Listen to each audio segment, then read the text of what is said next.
Hello, good afternoon and happy Sunday. Welcome to our midday live streaming where we talk about the state of our nation. This is 12:06 Nigerian time. Happy new month to you all. A lot has been going on in Nigeria, so today we are going to expose a lot of things in this live broadcast. So I will urge you to watch this live broadcast step by step to the end to understand where we are at this moment as a nation. It's important you follow along so that you will not be taken, unaware, so that what you did not prepare will not come and meet you.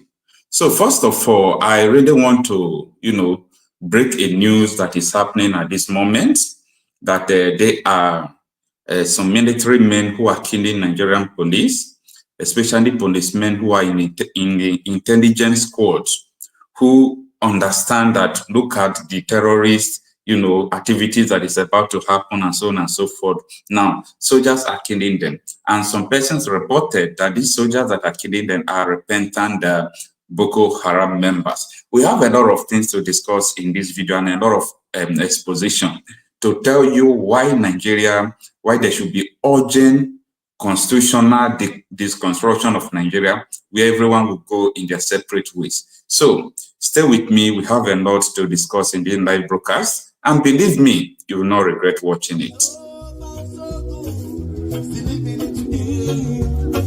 But you don't know what tomorrow brings. Still this crazy world. People dying like flies every day. You read about it in the news, but you don't believe it. You wouldn't know about it. And then man in the lamp like gold knocks on your door. Cause first dance meeting, I swear I live in.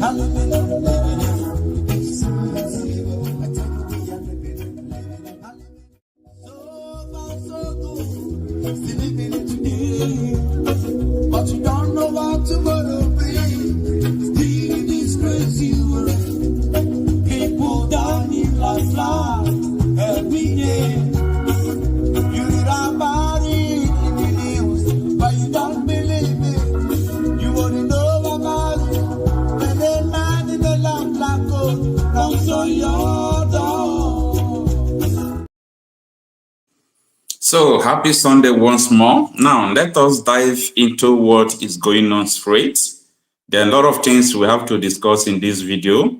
And at the end of the video, we'll open our line for people to call in to tell us what they think about this. Now, first of all, you can see the title of this newspaper topic on the screen. Rwanda condemns the killing of police officer by Nigerian soldier in Zamfara, call for urgent probe. This is not the first time this is happening. This is not the second time. This is not the third time. Now, I really want to go through the article first of all and understand what transpired. Why is it that the military are killing the soldiers? This is from Shara Reporters, and it reads that a human rights advocacy and public accountability organization, Rwanda, has condemned the, gratuitous and unacceptable shooting and killing of Superintendent of Police Haliru Ndiman, a police DPO under Zamfara State Police Command by military personnel on Thursday, August 29, 2024. So this was communicated in a statement signed by the Executive Director of the Rule of Law and Accountability Advocacy Center, Okechukwu Nwagoma, and sent to Shara Reporters on Sunday, that is today. The statement reads in part, this recent tragic incident brings back to a sad memory similar unresolved case in the past of the killing of police officers by the military personnel. Now, let me go down to read the very important place that I want us to understand. It says, the events indicate a breakdown in civil-military relations, creating a scenario where the military personnel may feel empowered to act without oversight, potentially endangering civilians and law enforcement officers. It is such gratuitous and usually unpunished violence can demoralize law enforcement personnel. Addressing this issue is essential for restoring trust in Nigeria's security framework and preventing further escalation of violence. Now, the policeman killed by the soldier is the reason why a lot of people are raising alarm. Why is it that anytime the military want to kill police in Zamfara state, in all this insecurity ravaged state, they will kill people who are under the intelligence, people who have the information about the insecurity going on in the country. These are the people they will target and kill them. And nobody is going to question the policeman for killing such a person. So that is what people are saying. Why is it that all these things are happening in this way? And nobody is talking about it. It's so unfortunate. And today, this human rights advocacy group is trying to call out, the Nigerian military for them to probe what is going on. But we know what is going on. These are repentant Boko Haram who were put into the society by the Tinubu's administration, and they are still inducting them into the administration. Now, I told you people before that Islamic, states of West African province, they call them ISWAP, they were recruiting people in Borno State. They said they want to separate from Nigeria. And ever since then, these people, everything they have been doing, every step they have been taking, it has shown that these people have expressed readiness to carry out everything they want to do. These people are not playing. When you look at everything going on at this moment in northern Nigeria and the intelligence that are coming forth from these areas, you will understand that these people are very, very ready to what they say. So when they say they are going to secede out of Nigeria, these people meant what they say. And everything we were seeing when these people were trying to remove Jonathan is what we are seeing now. Insecurity ravaged the northern state. Now, someone sent me this video that happened the day before yesterday, where these people seized the Nigerian military vehicles. Take a look.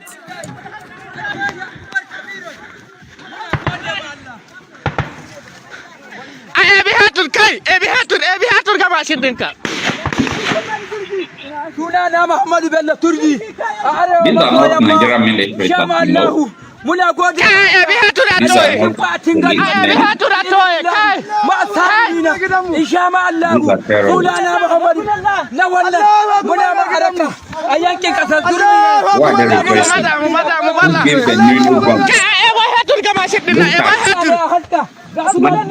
Sophisticated weapons they carry. They are rejoicing because they capture Nigerian military motive right there. They are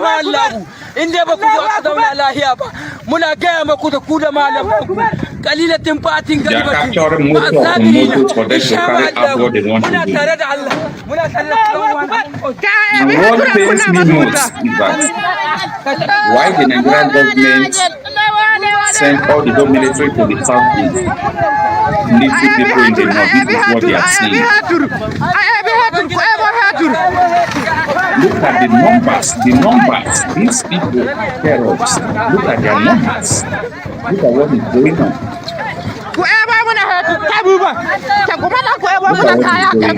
And someone will come out and tell you that this country is one, that this country is sustainable, that this country is governable.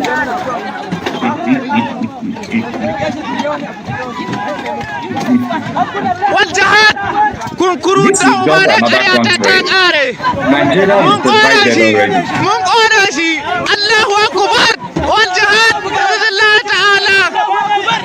Nigeria is divided already.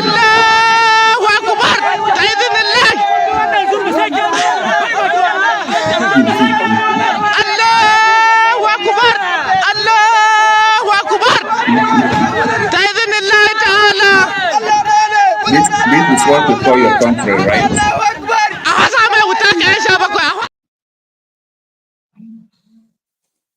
Yeah.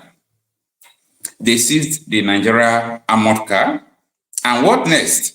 They are going to add it into their armored car and ammunitions. You see the weapons these people are carrying, right? Sophisticated weapons. You see the weapons they're carrying. New snipers. These people are ready. You know what happened yesterday on Zamfara State Highway? These people are stopping buses. They will stop a bus. They will adopt people into the bus. They will adopt people into their own bus, kidnapping people, packing people, going to Borno State, recruit people. Sorry. And they said they are going to divide this country by the year ending. They said this. I am not trying to make it up. Maybe this is not what they said. You can go and verify what I'm saying. They said this, and it was published by Shara Reporters. It was published by Vanguard, by Channels Television, and so on and so forth. This is when this ISWAP terror group hosts public meeting.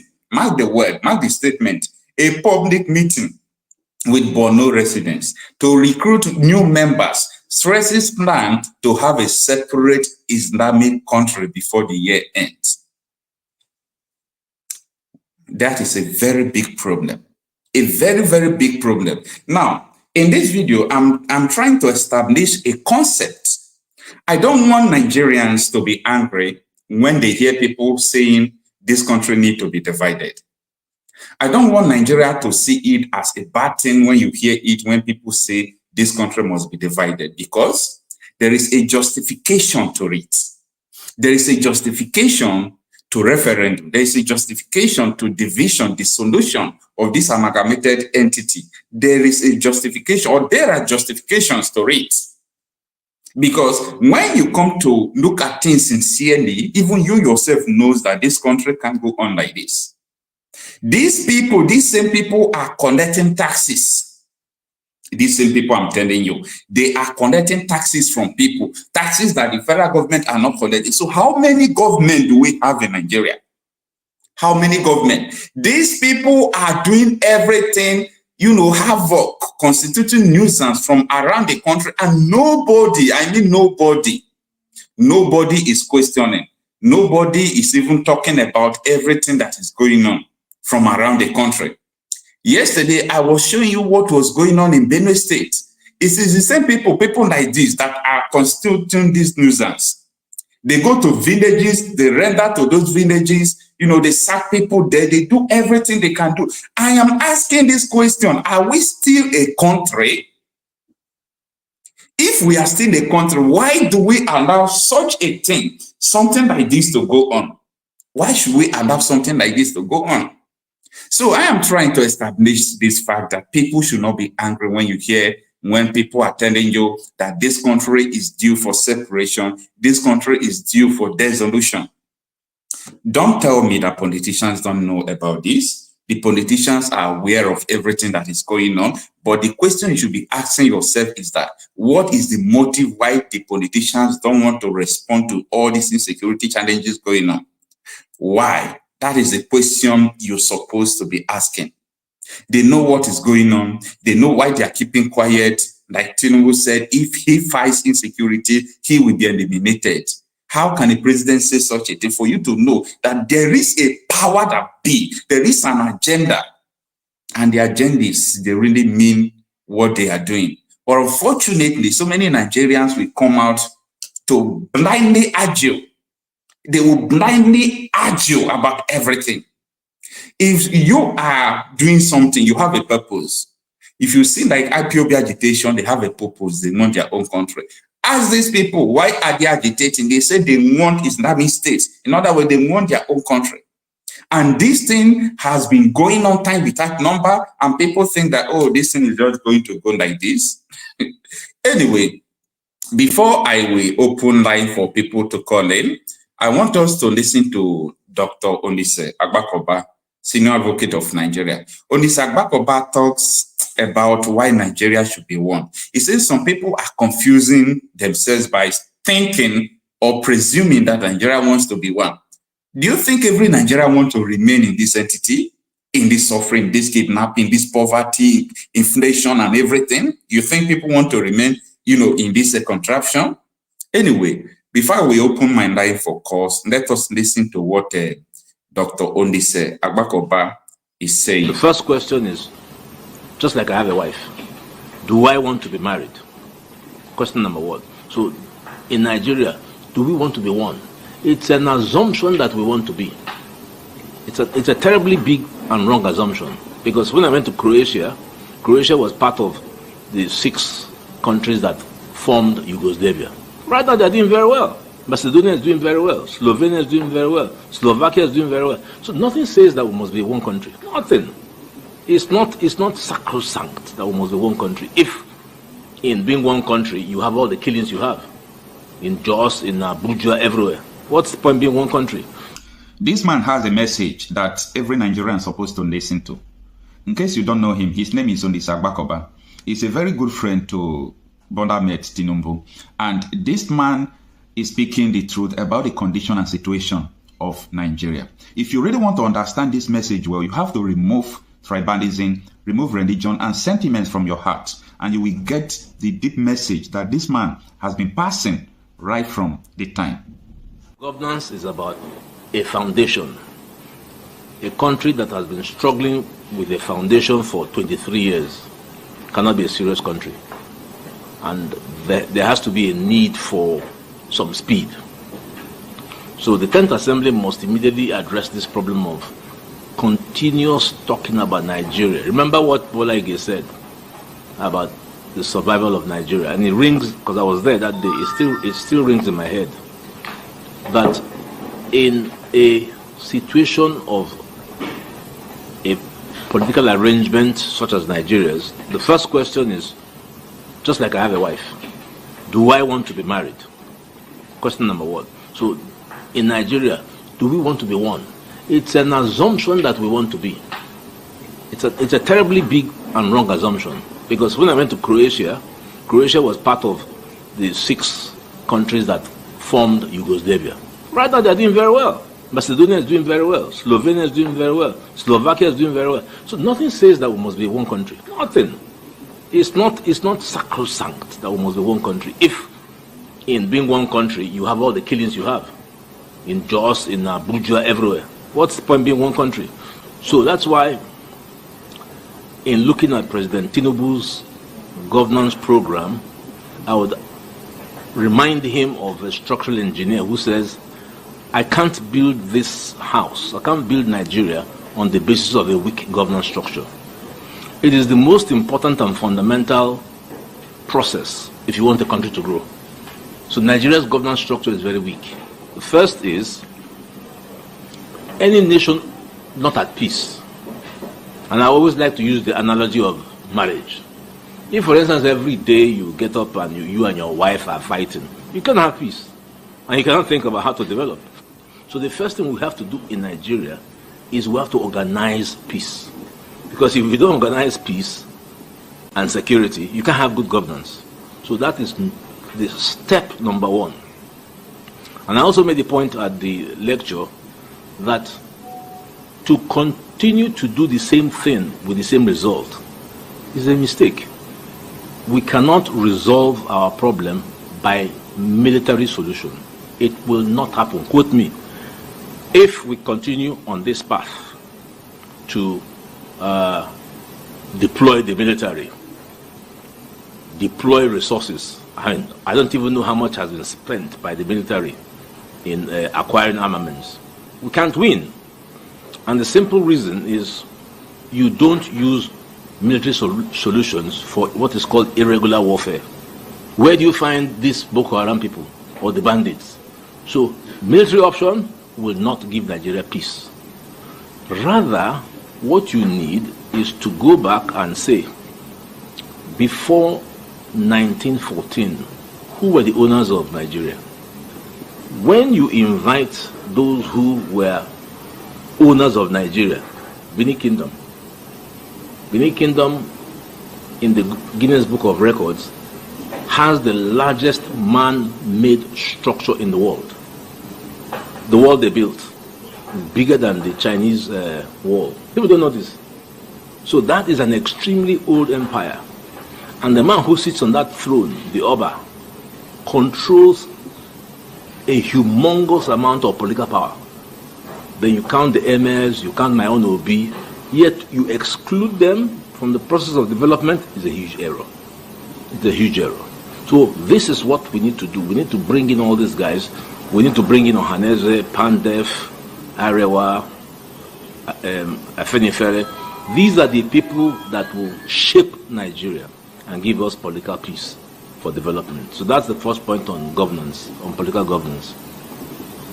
Then the second point on governance concerns the issue of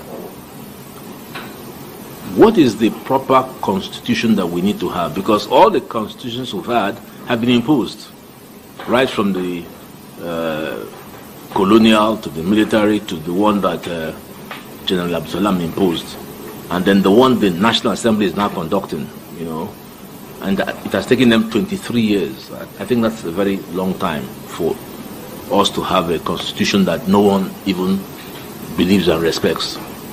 So I looked up, I did some research, and I found late Professor Nwabeze's theory on a new constitution very interesting. He says that the National Assembly may not be, and I repeated it to President Akpabio, may not be aware of the nature of their powers. So I pointed out that the National Assembly has 3 legislative powers. The first is the National Assembly sitting as the House of Assembly of the federal government. The second is the National Assembly sitting as the House of Assembly of the FCT. Then the third is the National Assembly sitting as the House of Assembly of the Federal Republic of Nigeria. It is a power they've never used. So Nwabeze suggests that they could use that to just establish a new constitution. All they need to do is to consult people.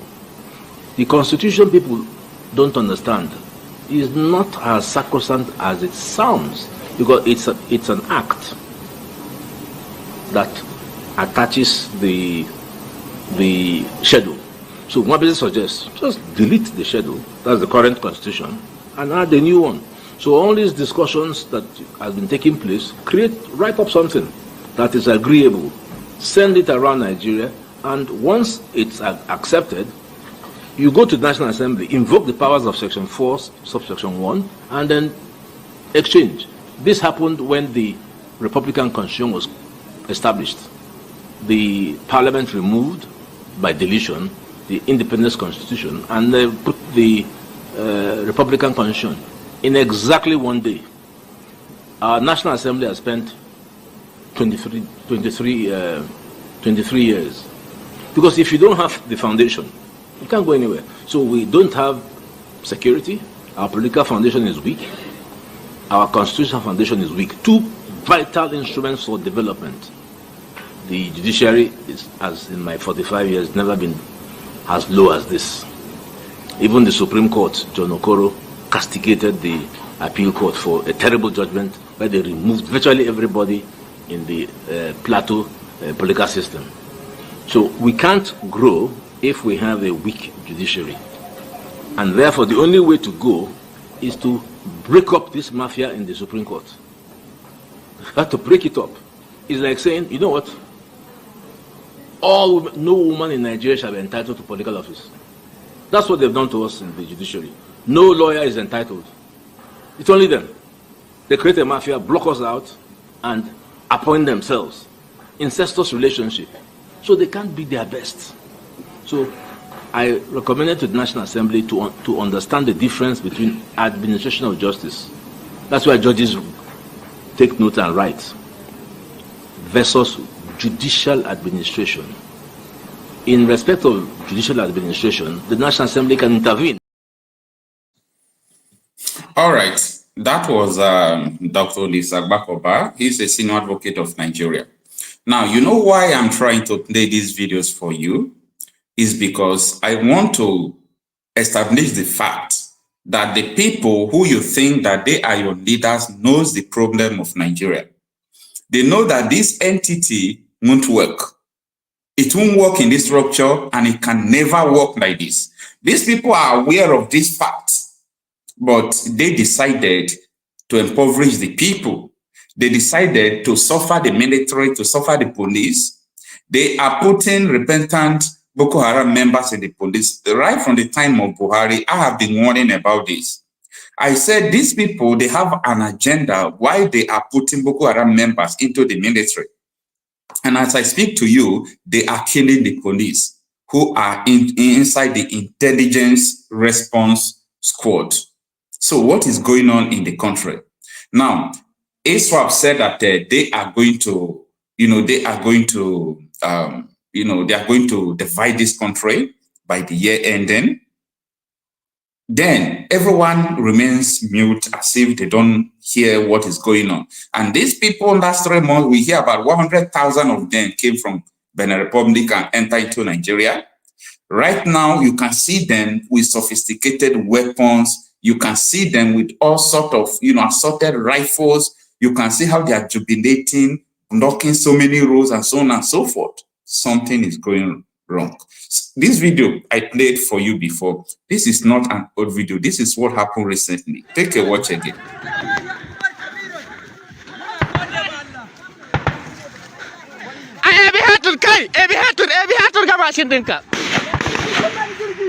sunana Muhammadu Bello Turji a arewa maso yamma insha Allah muna gode bi hatura toye kin fatin gali bi hatura toye kai ma sanina insha Allah sunana Muhammadu na wannan muna makaraka a yankin kasar Turji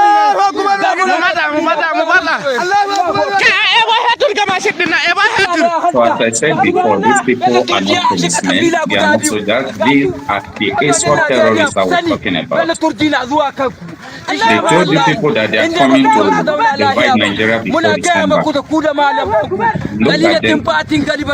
They just seized Nigerian military vehicles before yesterday. This is happening in a country that people want to remain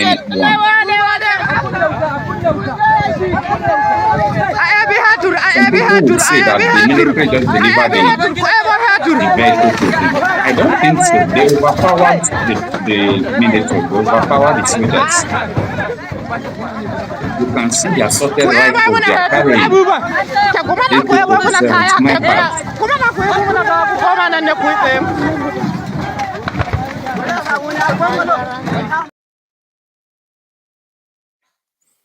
If not because of social media, tell me which radio station or TV station have the courage to broadcast such thing in Nigeria? Tell me, if not because of social media. Things like this has been going on in Nigeria before, but the issue there is that people are not reporting it. People are not reporting it. Now we want to open our lines for call to hear from people. Now, there are two ways you can talk to us. It's either you use direct StreamYard or you use direct call. You can use StreamYard to come to live if you want to appear on the stream, or you can call, through the WhatsApp number that we normally use to receive calls before. It is so unfortunate to see that such a thing like this is going on. And the government knows about everything that is going on in this country. And in this video, one of the major things I am going to do is that I want people not to be angry. I want people to understand when people said this country should divide. Nigeria, it is very difficult for you to educate people. It is very difficult for you to make people to have knowledge about what is going on in our country. Anyway, our lines are open, so let's receive some calls.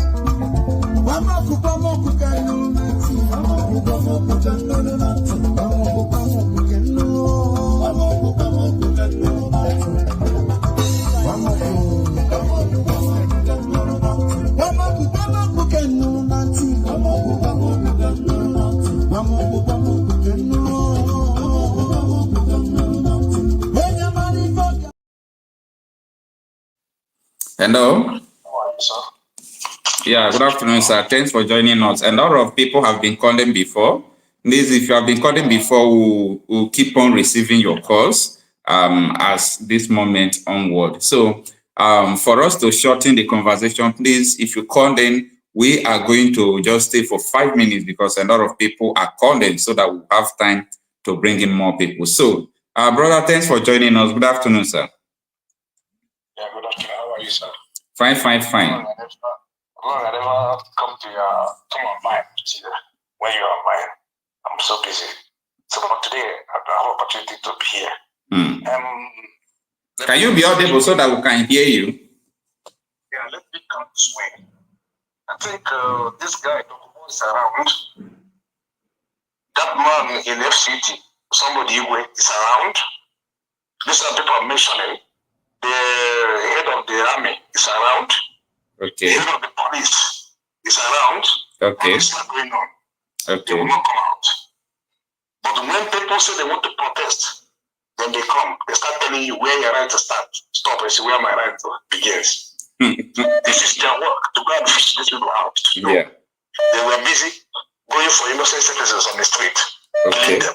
Okay. They need to have a gun. Okay. This is their duty to protect the country, not protecting the president and his word. Because I tell me Nigeria have a police or army, an individual, bloody civilian, carrying gun, controlling part of the country, and is there. When we call for revolution, they come out. People, they will go and arrest and jail, telling you it's treason and felony. What are these people are they doing? Those videos they posted on the list, on the Twitter, is it not somebody's phone number? There's no phone number. There's no tracking. They're supposed to be. You have the same time that number. There are insider and an outsider in every crime. An insider and outsider. This thing happening in Nigeria. The political elite, they know about it. They're the ones sponsoring this. Okay. And they will not come and tell me they don't know. They're not aware. Because if a police now, somebody talk now, they say they look at now a woman talk something in Canada. A woman jump out. Nigeria want to send somebody to go and bring him out in Nigeria, but they never bring the one in their backyard. What causes mayhem in the country? You don't even bring those people to bring them to book. All right. What do you think that is the causes of or the cause of this increasing insecurity? Because when I mean increasing insecurity, these people, they have outnumbered the military and the police combined together, as I talk to you. You're asking me the solution to it? No, what do you think is the cause? Because these people, they are coming into Nigeria every day with their weapons. They are excuse me, I know what you asked me. The cause of this problem is the police and the military. Okay. They are not doing their job. They're after money. They're after innocent souls in Nigeria. Okay. Are you telling me that we call a order? Somebody will just came in with the AK-47. Nobody controlling him? Never done on earth. Someone is controlling them. Yeah. Then they are not doing their job. They were after chasing people and protecting the political elite and did their job. Their job is not, I never see in a country, police is stopping a car. Even in Europe, I never see it. Also once in a while.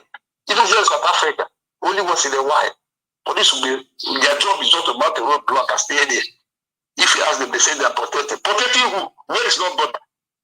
You see, the whole police in Nigeria, the whole police and the army, they troop out through the protest and went to Zamfara, Brunei, Benue to feed these people out. By now, we have peace.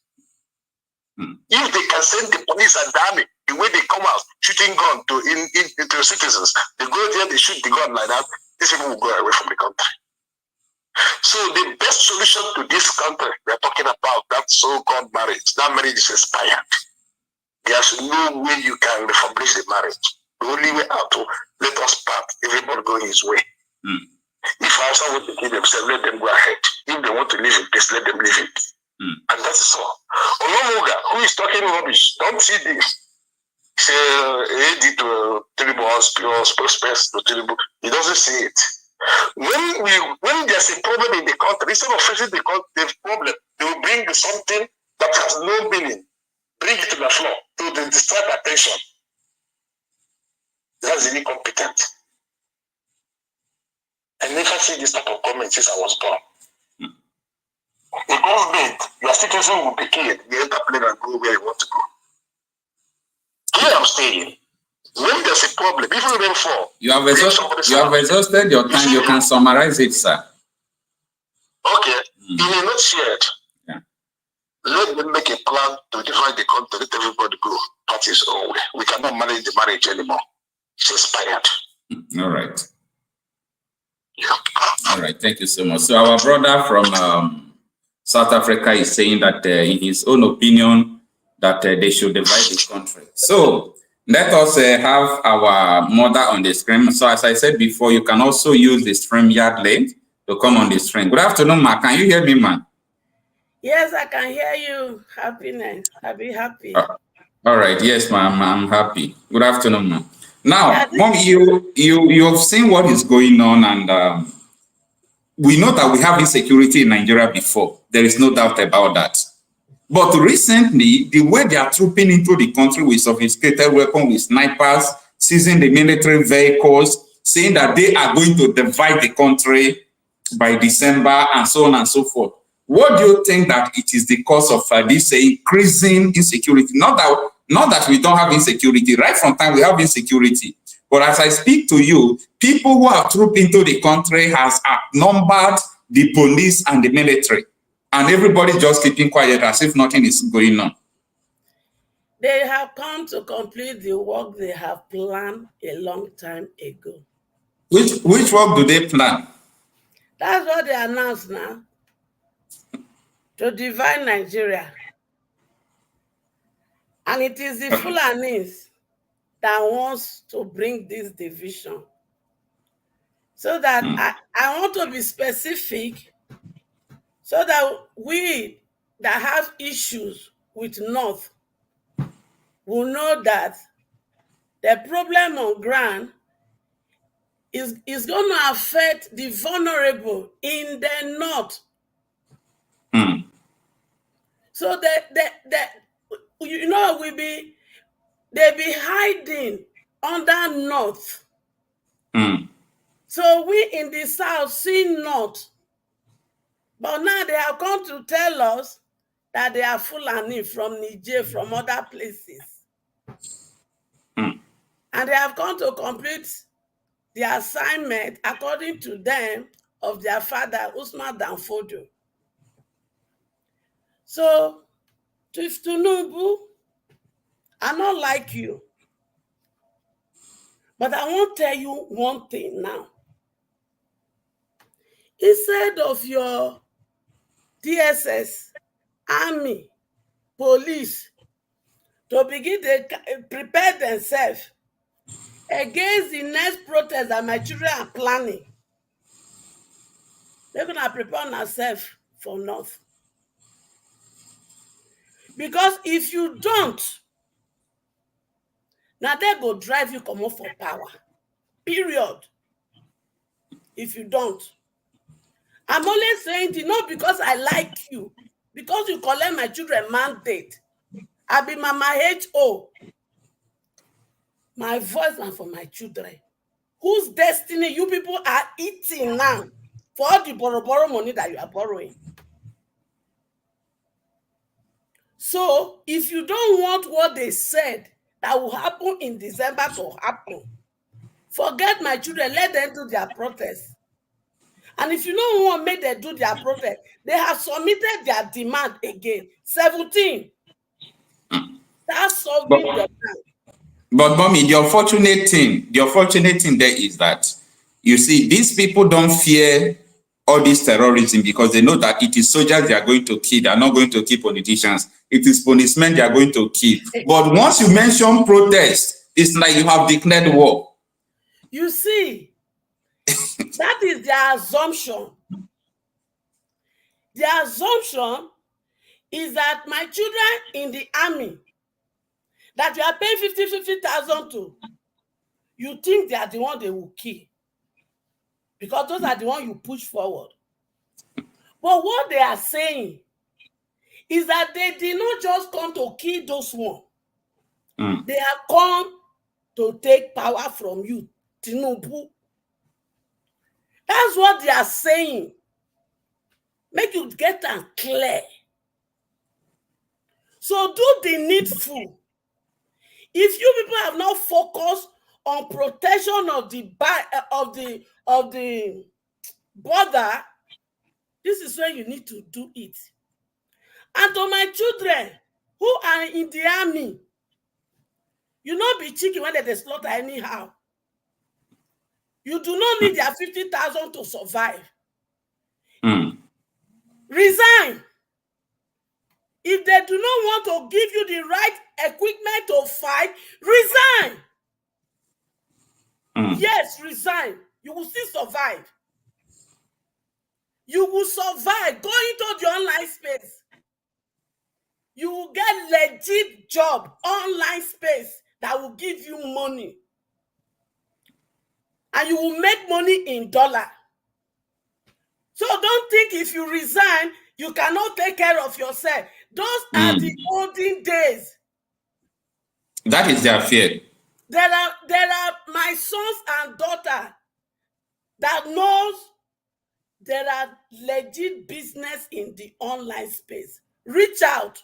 You will find them. They will put you through. So the fear that you won't be able to take care of yourself and family, rule it out. Resign. You cannot be chicken that will be slaughtered. Tinubu, you said you want to start from where Buhari stopped. Buhari prepared them to come in. That is why he did railway to Niger with our money. And Meji, thank you for using our money to help him to do it. This is the result. All right, Mommy. Wait, let me finish. To my children in the army, all these people you want to go and fight for, because you are not fighting for us. They have declared war against me and my children. And we don't see me and my children don't see ourselves as orphans. The Nigerian youth and my children, we don't see ourselves as orphans. Because best way not get papa, you not get mama. You go get sense from people who ain't get mama. So since the day I make up my mind to stand for this youth, for this young one that you are eating their future, I declare myself and my children as orphans. So we don't need you. So my children in the army, you are not chicken to be slaughtered. These people, they have to passport for themselves and their children. So if they are not ready to give you the right ammunition, leave and look for online job to make money. And police, the same thing is applied to you people. So that make una leave country for them. Make we see whether they know come out so rock to come pick them like chicken. And they go divide the country. Yes, we like and like that. But if you don't want that to happen, Buhari, Tinubu, not prepare for my children protest. Go prepare there. Then army officer, una when they there. Now recruit people when leave Boko Haram as claimed as repentant. Una come put that inside una midst and also in the police. Their job is to submit information on your movement. They do us. They give una money to buy ammunition. You people did not use it. Una collect time. Una country so now they do me and my children. If my children research, una go war. Be ready. Question my PK. All right, Mommy, thank you so much. Thank you so much. I really appreciate you. So you can stay stand by while we bring other people for their own personal opinion about this matter. Thank you so much. All right, let's have a conda.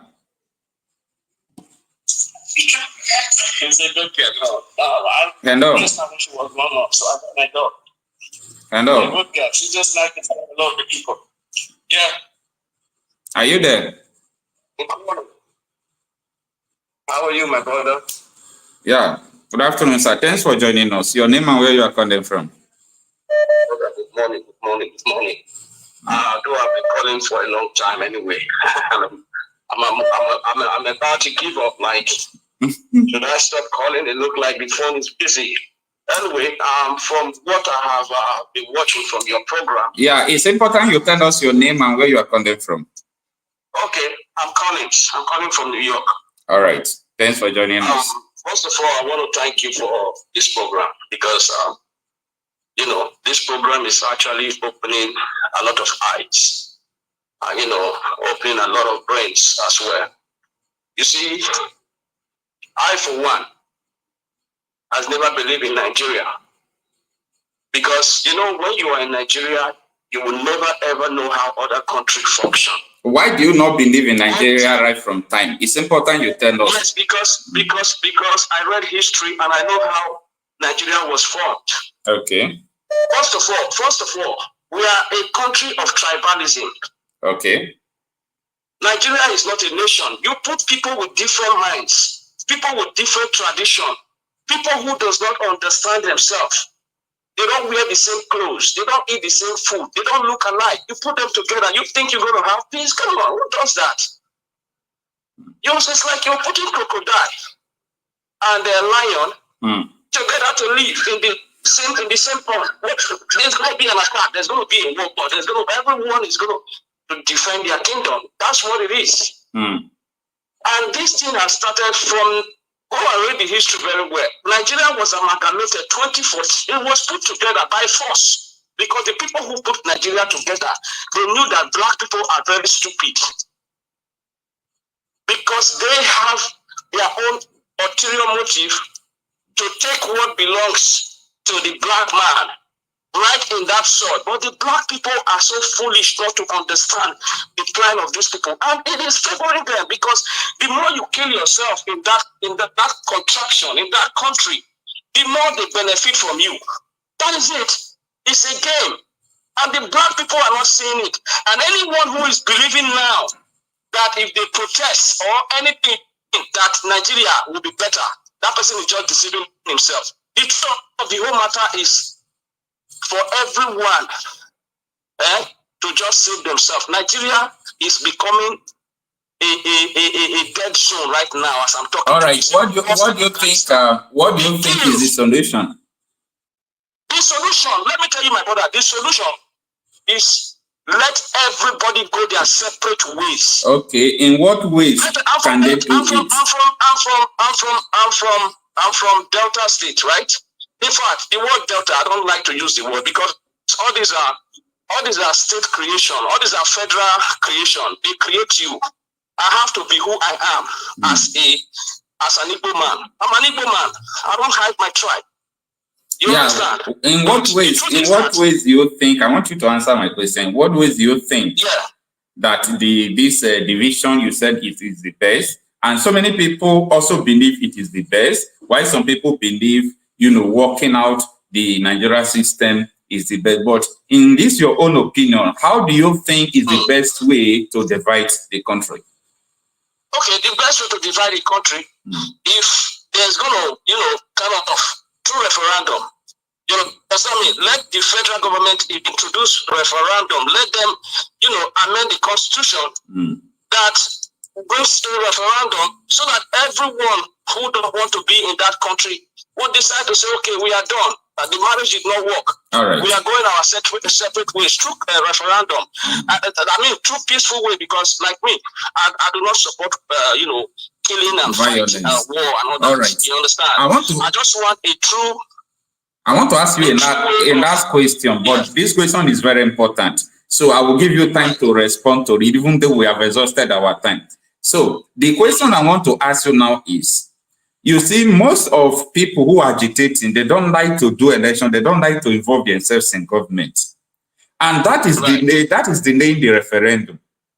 Just imagine that each group that are agitating, if they have in the parliament up to 20 representatives, do you think that parliament will contain them without amending constitution for a referendum? Because I studied some nations, the way they were able to succeed in peace is how politicians supported the cause. Now, let me give you an example. In the Southeast, no politician supports the agitation. Okay, my brother, I understand you. I'm about to come to that way. Okay, please, you can summarize it in 2 minutes, okay? Okay, let me summarize it. It's just because of the time. Yeah. Why I was saying, a referendum is because I have realized that the politicians in the Southeast, not only Southeast, those of us from those states go down to the old Eastern region. We do not support our people. we always, bow before the prima stars. Always tell people that if not a man did not make move to do something, people come out to do their own thing, as in this is our people first before any other thing. But they take their payments first before their people. And that's the reason why you see them not supporting every cause that is going on in the Southeast. Okay. But it's a shame that people are there, they are quiet, they cannot support their people to stand, because they know that this cause, if their people decided to go on their own, it will even benefit them. Because you allowing people to kill your own people, you don't just have it in mind that they're gonna leave you to be free. They're gonna kill you as well. They're gonna kill you, but it will take time. So my advice now is for the southeastern governors to begin to support their own, to start supporting their own. Let us start supporting our own, because the Fulanis are supporting their. That's the reason why terrorism is growing over there. Nobody is saying anything because they like it. They know that if they don't support their own people, they themselves will die. So that is why they are supporting their own people. So the Igbos, those of us from the old eastern region, should start supporting our people so that we will get out of this mess. Nigeria is never one, and Nigeria will never be one. So that is my contribution, my brother. God bless you. Thank you so much. I really appreciate you. The focal point of our brother, what I jotted down, is that he's asking a very important question. He's saying, how can you allow a crocodile, fish, and snail to be in one water? How can you allow them? Because they are not compatible. All of them can live in a water, in a different water. Maybe one can visit another one, one can visit another one, but putting them together is going to cause, a catastrophe. Let me say it will be a catastrophic nature to them. So they will kill one another. That is the question our brother is asking. Thank you so much for your wonderful contribution. Yeah. All right. Let's wait for another caller.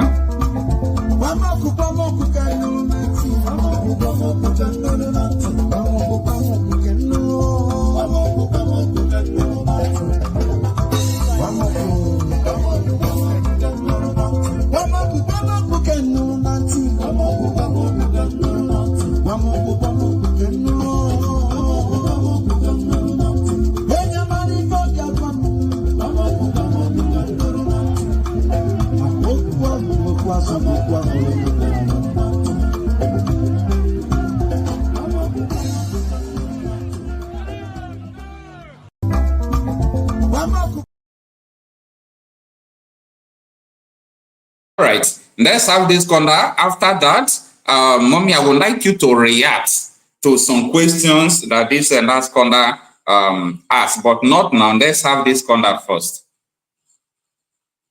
Hello. Hello. Hello, Mr. Okocha. Good morning, sir. Yeah, good afternoon here. Thanks for joining us. Your name and where you are calling from? Thank you, my brother. Good morning from my location. My name is Mr. Mike. I'm calling from Togo. Mr. Mike from Togo. All right. Thanks for joining us. Thank you, sir. All right, sir. We can hear you. Yes. In 5 minutes, tell us what you think about the current situation of Nigeria. Okay, thank you, sir. You see, I will start like this. Before you start this program, there are some illustrations you make.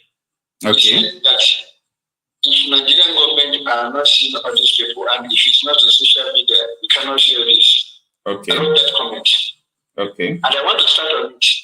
My dear brother Okocha, if not social media, we saw this is the little one we saw. What of the ones they are doing in secret?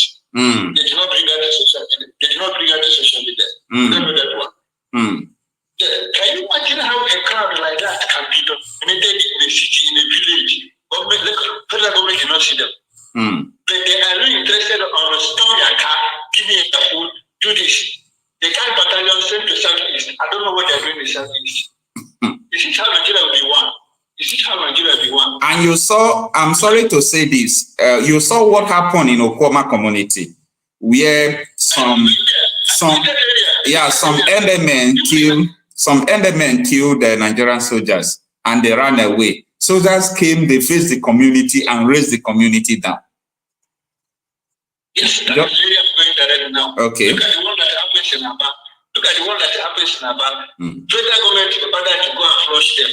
The whole women, children, and small people will be suffering for what another people did. But look at what is happening in North. What do you think? What do you think is the cause? What do you think that it is the cause? Yeah, I want to give you one information. Here yesterday in my hotel, I was there. There's a conference they did here yesterday. It was it's like it was something. So I was in the parlor checking some drinks there. One man come down. So he was interacting with his fellow guy that Nigeria is going to be destroyed. They must do one thing or that to save life in Nigeria to stop to divide that country, let everybody go. Secretly, I was there. I don't know. I maintained myself. So it was after these people discussed the issue. One of them said, "Bro, how are you?" I said, "I'm fine, grateful to meet you." I said, "Are you in Nigeria?" I said, "Oh, sorry, we have exposed you." He said, "No. I'm just an individual. I don't have that such a mind." He started asking me, "What rap am I?" I said, "I'm a Yoruba. I don't talk much." I said, "Why do you destroy my brother?" Because they are the people that hold power, and they are the people that cause problems in Nigeria. So I just stopped there. The main cause now, my brother, as I'm telling you now, Mr. Okocha, the main cause now is, and to save life mostly in Nigeria now, is to make sure they divide that country. The cause is that both boy and Oga, look at what happened in Canada with our lady who is there. So just a small crack.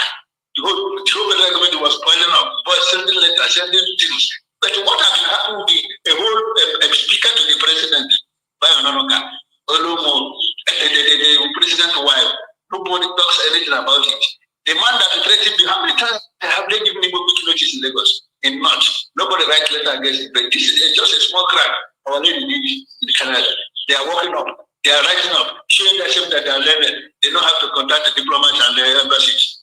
But the issue now is that they cannot do that again anything. In order to summarize this, my dear brother, let them share this fund, please. That's all. Thank you. All right. Thank you so much. So our brother is also saying that his opinion is let them share the country. Thank you, sir.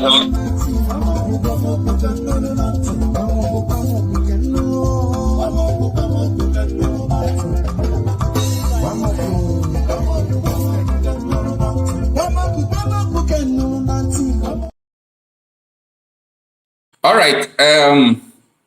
Madam H.O., there is a question that someone asked. Okay. Yeah. And the question goes like this.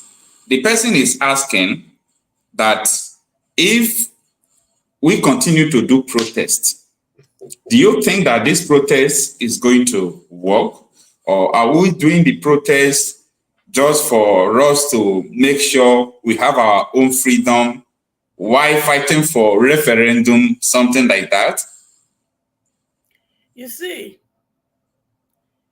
one road not enter market. Okay. One road, you not enter market. Market, okay. Like I will say,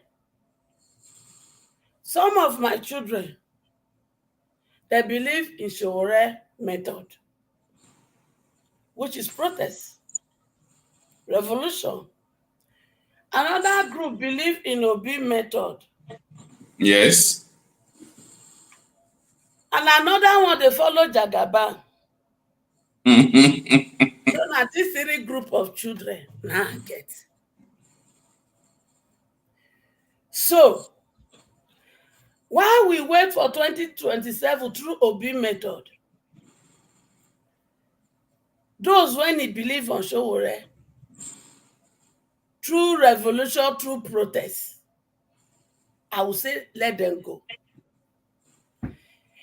If the protest will not make sense, why did they gather the army, the police, and everybody to block protest in the one that was done in August?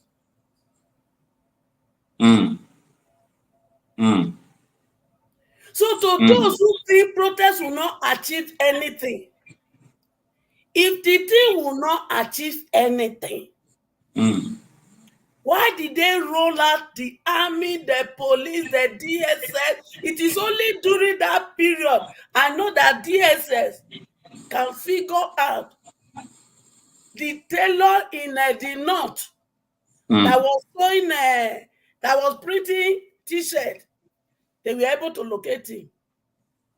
And they pick him up. And they brought him, the protest organizers brought him out, right? Yeah. So to those who believe that, who doesn't believe that protest will not make sense, I am now asking you that the government know that if they let Nigeria to protest peacefully, they go begin a peace for body. So protest has its role in this our struggle. So that is my answer for that person. All right. Thank you so much, ma. So at this moment, let's have another caller with us.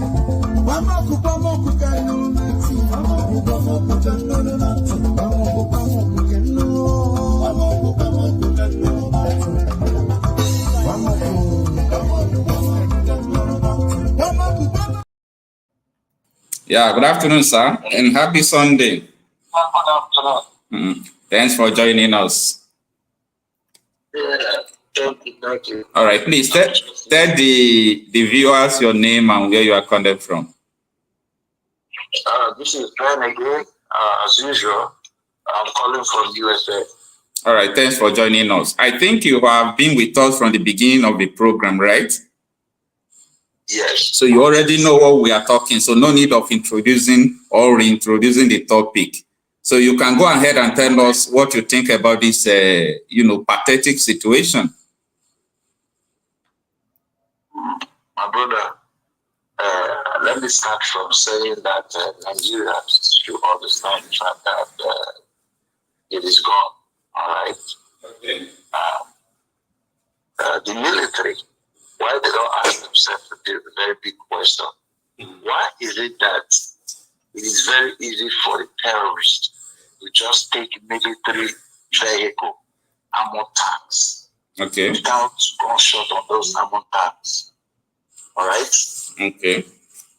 Not like when you come to Biafran land, you hear that, the Biafrans, they shot and destroyed the armored tank. All right? That means they fought with them. All right? And overpowered them. When it comes to the northern side, they don't fight. You see those armored tanks became very clear. All right? That will tell you something. How come is it that the military does not fight the Boko Haram?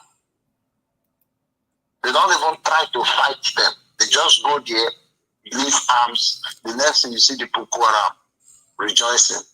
They left the whole armor tank, the whole ammunition and everything. They just run away. So what we're doing is, in Nigeria, they're telling us that they're spending the money for security, the budget, while they're taking those security, those money, to take the same arms, the same equipment, they go there and leave it for Boko Haram. You understand? I want you to put this puzzle, put one and two together. Why is it that the military has more strength in fighting protesters than not fighting the bandits? All right? Why is it that whenever they bring out bandits, instead of taking care of them, all right, properly, like, you know what I mean by taking care of them, the same way they take care of Southeasterners. You understand? The same way they do the same. Instead, they put them back into military and they send them to Southeast.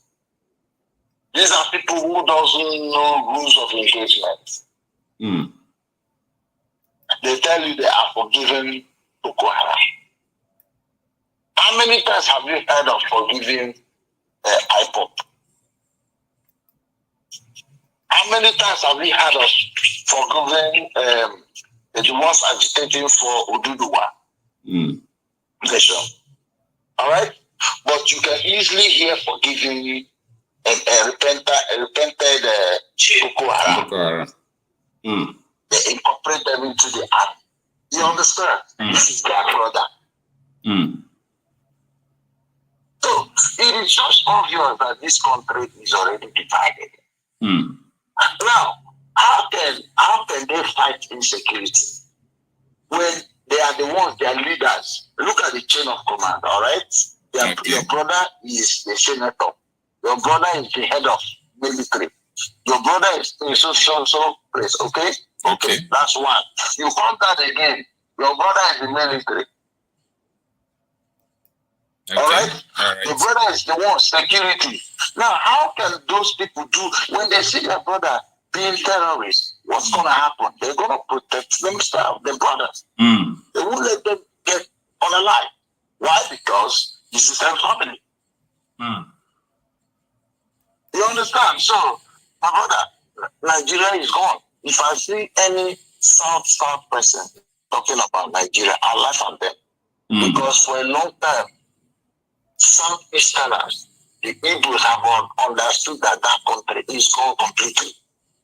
And they have decided their fate by fighting for their own nation. On time, it is better to start working together now to divide the country.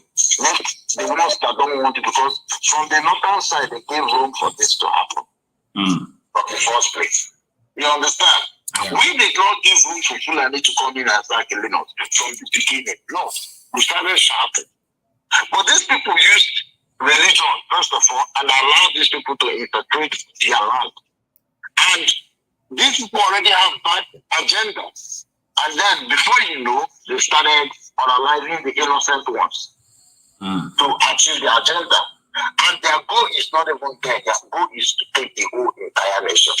Okay, you mean their goal is to take the whole entire nation, or their goal is to have their own Islamic country? No, it's just to take. But you have to realize they will start from somewhere. How did it happen? They started from, first of all, you have to realize it is very simple to take that nation. You know why? Okay, you can summarize this in 1 minute. Yes, yes, okay. They will start from taking your food.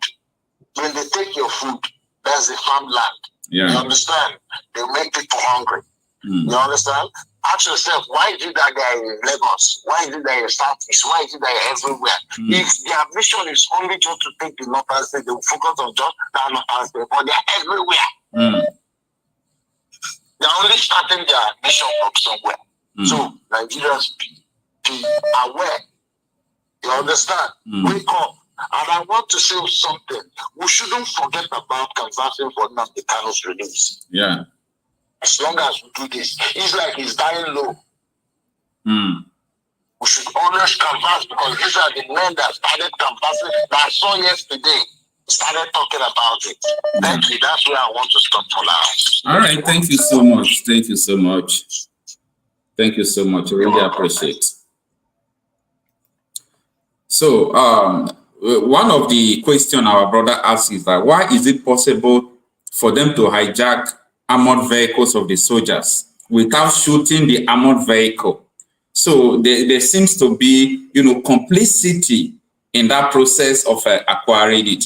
However, we have, before we receive another call, we have a brother in the house. Let me unmute him, and thanks for joining us, sir. Can you tell us your name and where you are joining us from? Good afternoon, the host. Good afternoon, sir. Thanks for joining us. Thank you. Good afternoon, Mama Hecho. It's good to see you. I hope you're doing well, my sister. Yes, sir. Yes, I am back. I am back to fight with my children to get what rightfully belongs to them. Exactly. Thank you so much. All right, sir. You have not told us your name and where you are joining from. My name is Awembon. I am joining you from Akwa Ibom State. No, Upper East Region, Ghana. Ah, from Ghana. Wow, yes. Wow.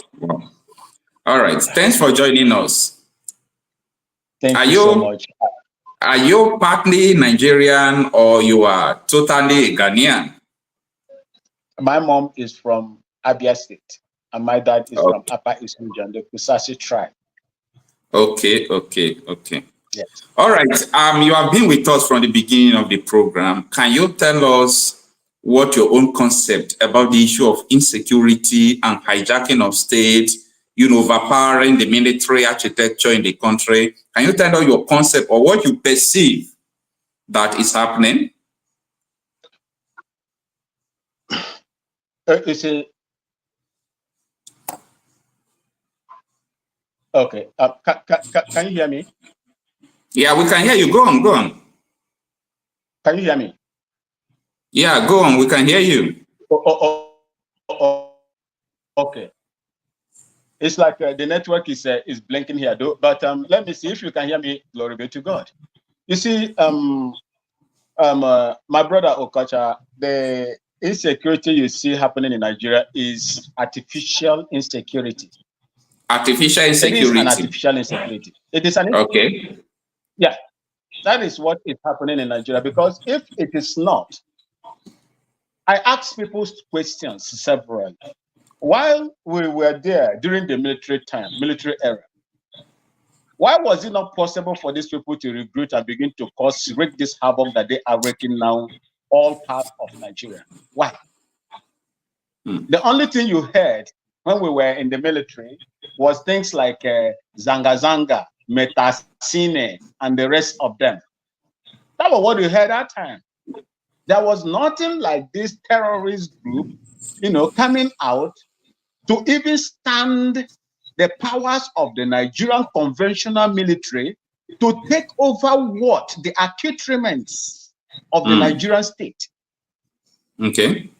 That is what, if you look at what my former chief of army staff said, Lieutenant General T.Y. Danjuma, it is only the rat in the house that told the one in the forest that there is meat in the pot. Okay. That is what is going on. And there are instances in the north where you see interest groups dropping weapons to these people to fight.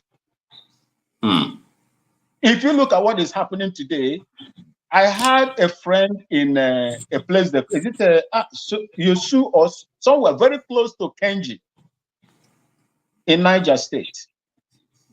The Lions Park over there, they have taken over those areas. It is in their control. When you go to Maiduguri, they are using loudspeakers to speak to the indigenous people over there to join them, that they have better options for them than what the government is giving to them. That is what is going on.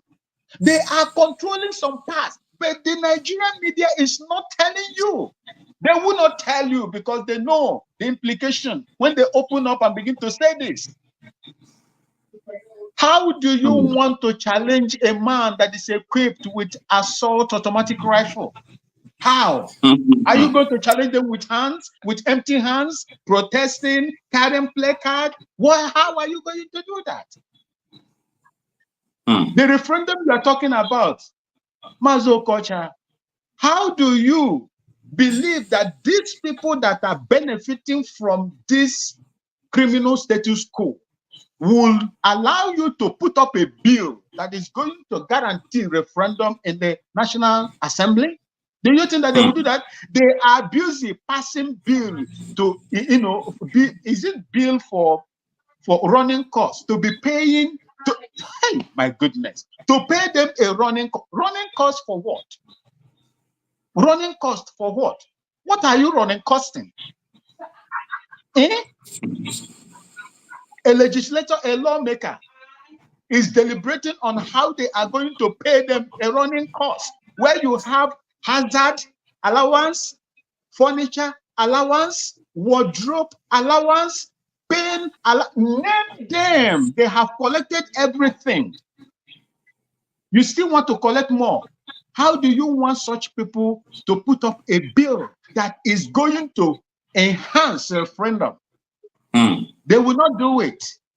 It's just like you all right. Because of time, let me ask you a question. If they are not going to do it, what do you think that is the solution to all this thing? Because if, for example, people pick up weapon today and begin to fight, still, I don't still believe that such thing will easily divide the country and, leave people to the different countries. Remember what happened? I know that 1960s is not today.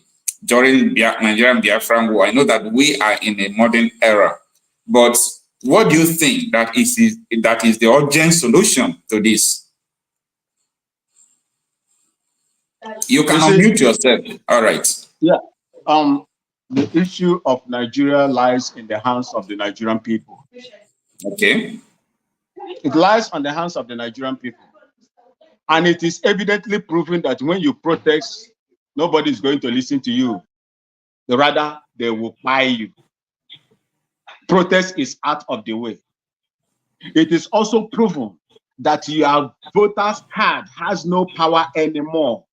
He who has the yam and the knife will decide where to cut it. It is proven now that. Then what do you think is the solution? The solution is for the Nigerian people to begin to rise up like other people are doing.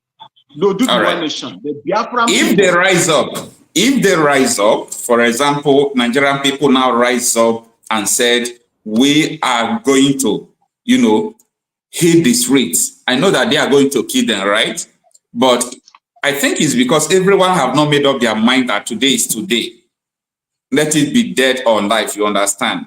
I also believe that voting that they have been doing before, they have been playing, vote don't work at all.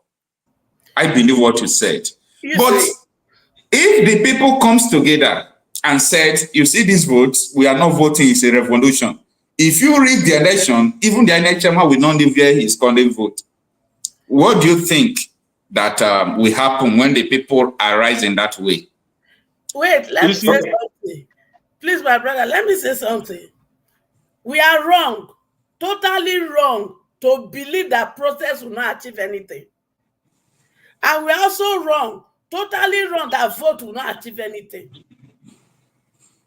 If the people, if we all arise to say we want to go through protest way, like some people will, Aisha will talk, how many people soldiers go by? Then if the people totally arise and vote and make up their mind, because they don't play all the cards when they're supposed to play for us, so how did they read? How did they write result before the D-Day? We don't know all that now. How, when you go to court, they go do wuru-wuru. We don't know all that. But then, if 50 million youth vote and sit on that day to make sure that they not throw away our vote, and we snapped our vote right there, knowing fully whether we are not going to go to court, and make sure we get our situation room well prepared, that as they are collecting the result, we are announcing it. Yakubu or no Yakub, it won't happen again. All right, ma. So let me hear from you, brother, before we receive a call. And if we must even go to election, we go carry our own result, go show them. Not be the one when they do, say, this one, they not look result. This one, we go tabulate and go show them. See, I they collect back with my children what rightfully belong to them. All right, my bros, I want you to talk before we receive a call, because you were saying opposite of what mommy just said, Mama H.O. So I want you to respond. Unmute yourself and respond. You see, it is only someone who does not understand the plans of these criminal politicians and those that have vested interest in what is happening in Nigeria, the globalists, the imperialists, will now tell you that protests or voting will work in Nigeria. Look, as you are planning to correct that voting system, is there anything that they did not promise you people when they were putting out the beavers? Did Beavers not work in the Legislative Assembly elections? Did it not work? It worked. Why did it not work on the presidential? Someone somewhere sat down there and destroyed it and gave to Nigerians what they have today. What I'm trying to say here is this. These people, you have equipped them. You gave them, you armed the government. You gave them all the authority to do and undo. And they will do it and continue to do it. The world will not ask them questions. In Lekki, they killed, they murdered innocent people that were carrying the same flags. What did the world say? They said nothing. The world said nothing. And that gives them the power to do more. Listen, Auntie. That gives them the power to do more. And they will continue to do until people get tired and allow them. There is nothing you can do when you have a man that is holding an assault AK-47 with 30 rounds of ammunition, and you engage that person, is suicidal. There are people that are challenging that authority. One, the constitution is not made by you. You did not make the constitution. It is the army that I serve that gave the constitution. So what are you going to do with it? The only thing that you were going to do is to tell them to remove that constitution and call the people to. If they refuse, let everybody do the other one that is going to trigger them so that they will understand. What do you think that will trigger them? What do you think that will trigger them? There are groups that are planning now. There are groups. The One Nation is agitating. The Biafrans are agitating. So let them continue to agitate to tell this country that evil cannot continue. Otherwise, it is the entity of Nigeria that is making them to do what they are doing. If that entity is destroyed today, then everybody will know that things will be better for the rest of the people that are going to live in their own places. Thank you. All right. We have to receive. Mommy, wait. We have to receive. 30 minutes, 30 seconds. You see, my brother, when there is we, there is always a way. It is high time we, the oppressed population, have the will to say enough is enough, and let us work in unity and get back the rightful belongs to us. But when there is no we, when there is disunity, we cannot. Thank you.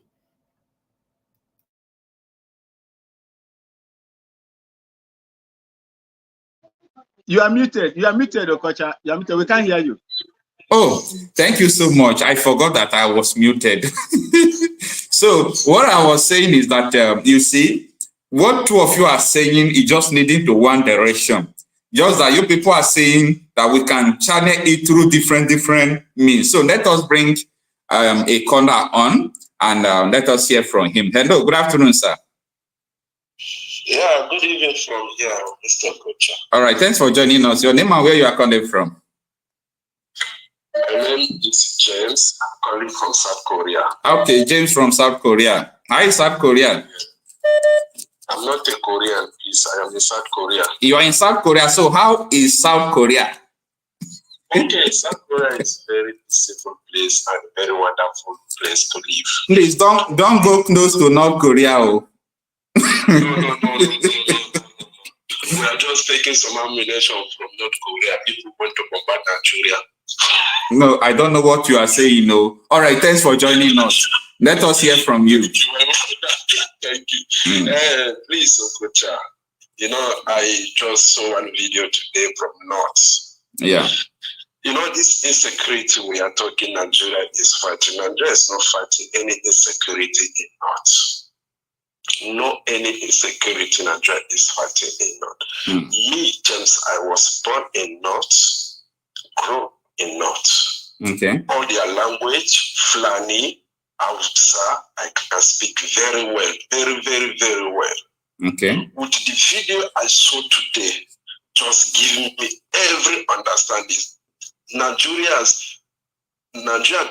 take their Nigerian money, buy ammunition, and send to those bandits in the North. All right. One question, sir.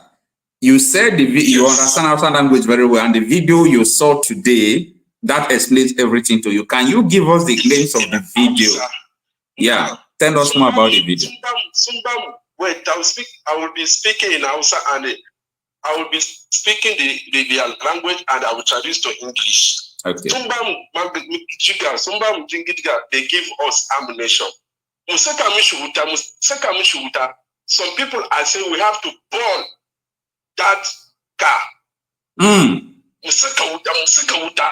Some people are saying, that's what they will send us another one. Don't put fire in that.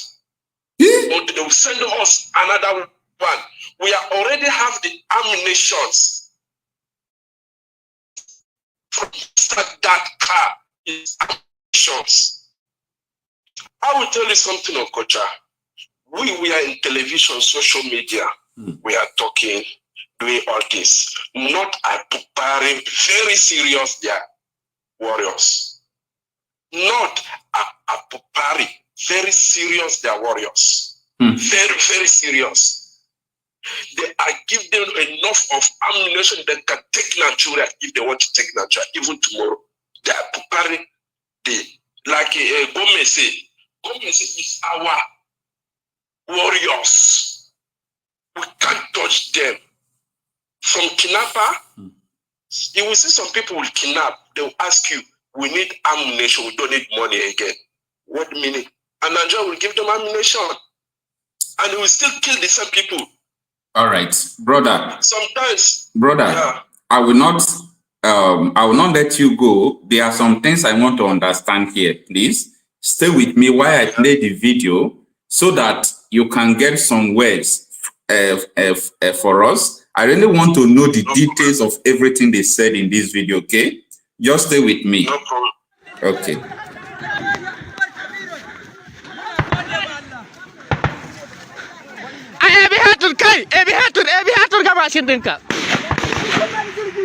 Sunana Muhammadu Bello Turji a arewa maso yamma insha Allah muna gode cikin fatin galibatin kai masarina insha Allah sunana Muhammadu na wannan muna makaranta a yankin kasar Turmi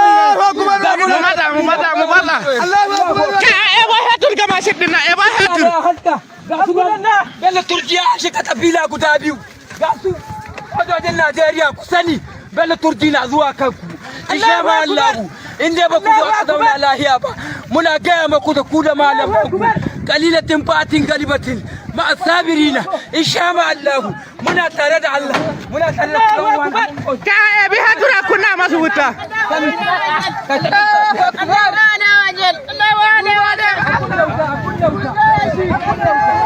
ayabi hatur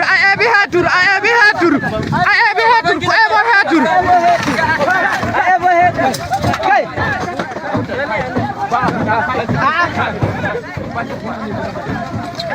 ku eba muna hatur tabuba ta kuma na ku eba muna kaya kuma na ku eba muna ku koma nan ne ku yi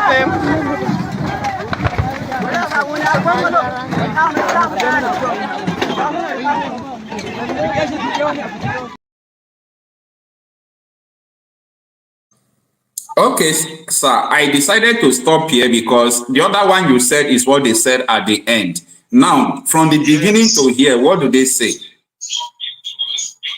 No, you can off your YouTube there. Off your YouTube there so that... I just off it now. All right, talk to us.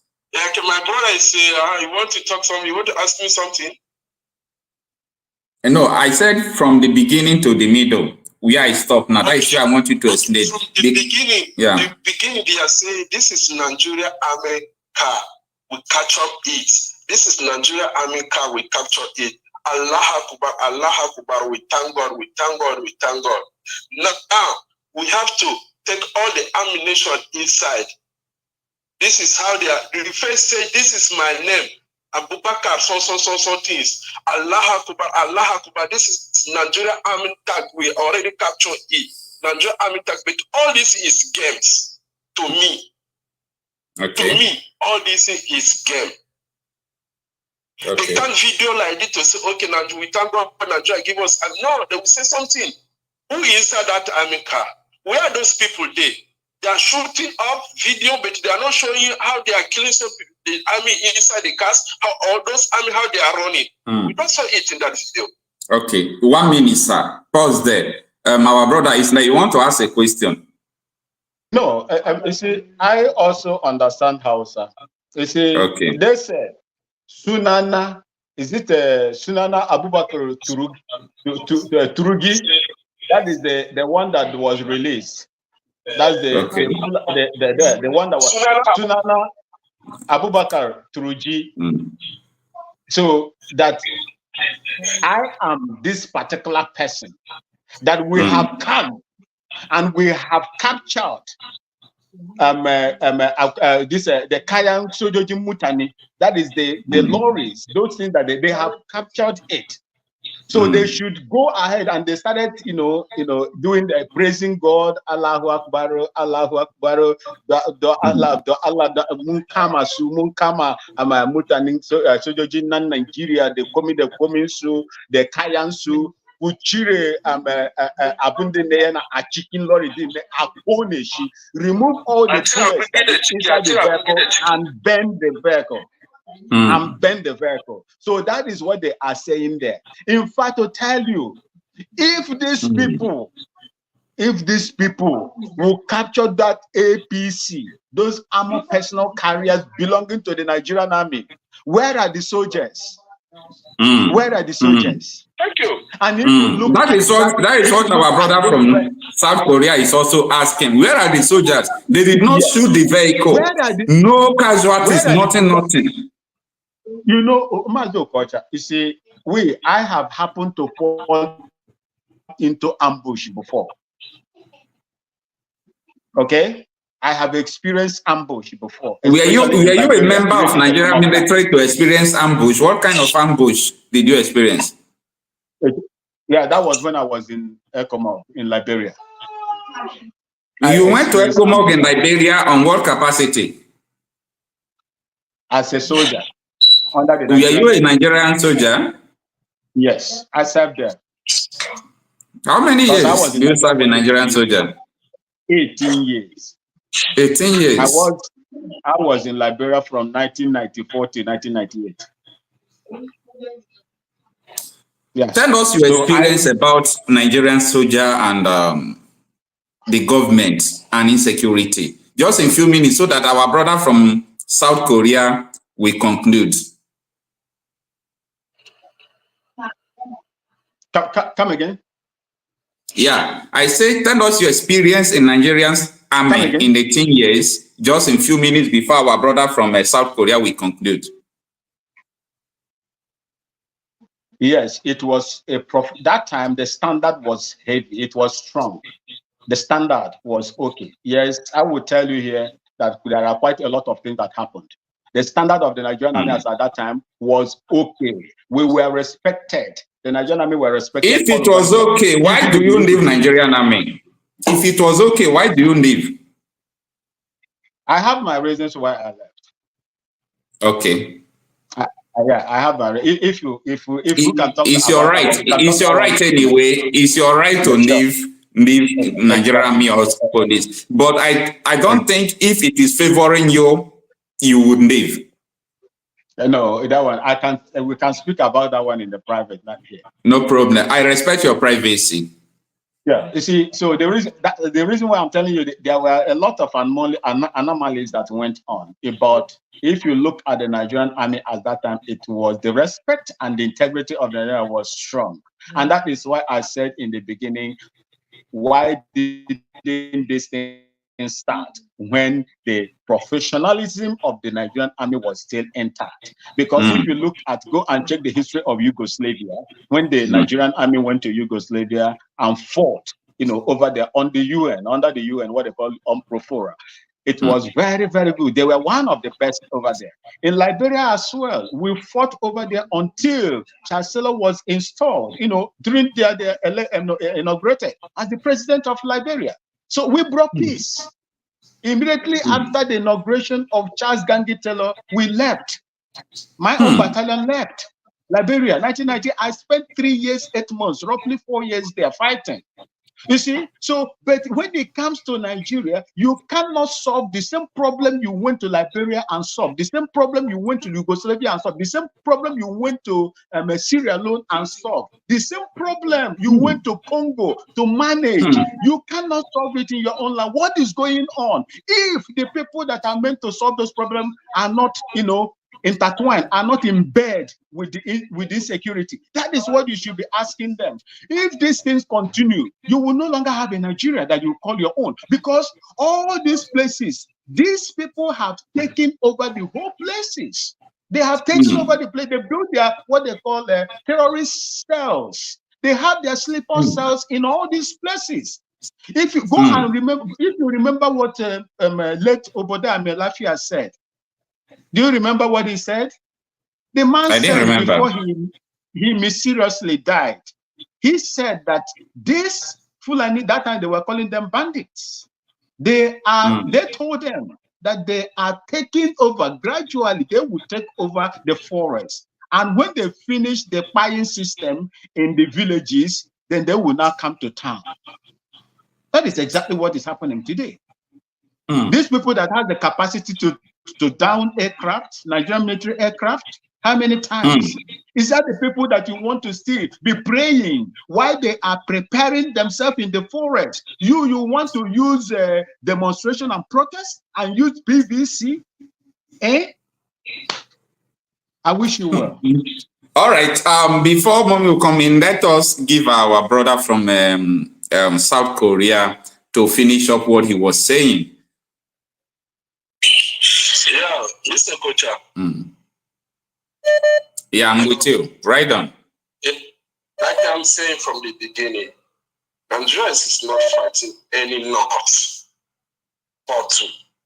Nigeria is equipping their north youth to prepare for what will be coming.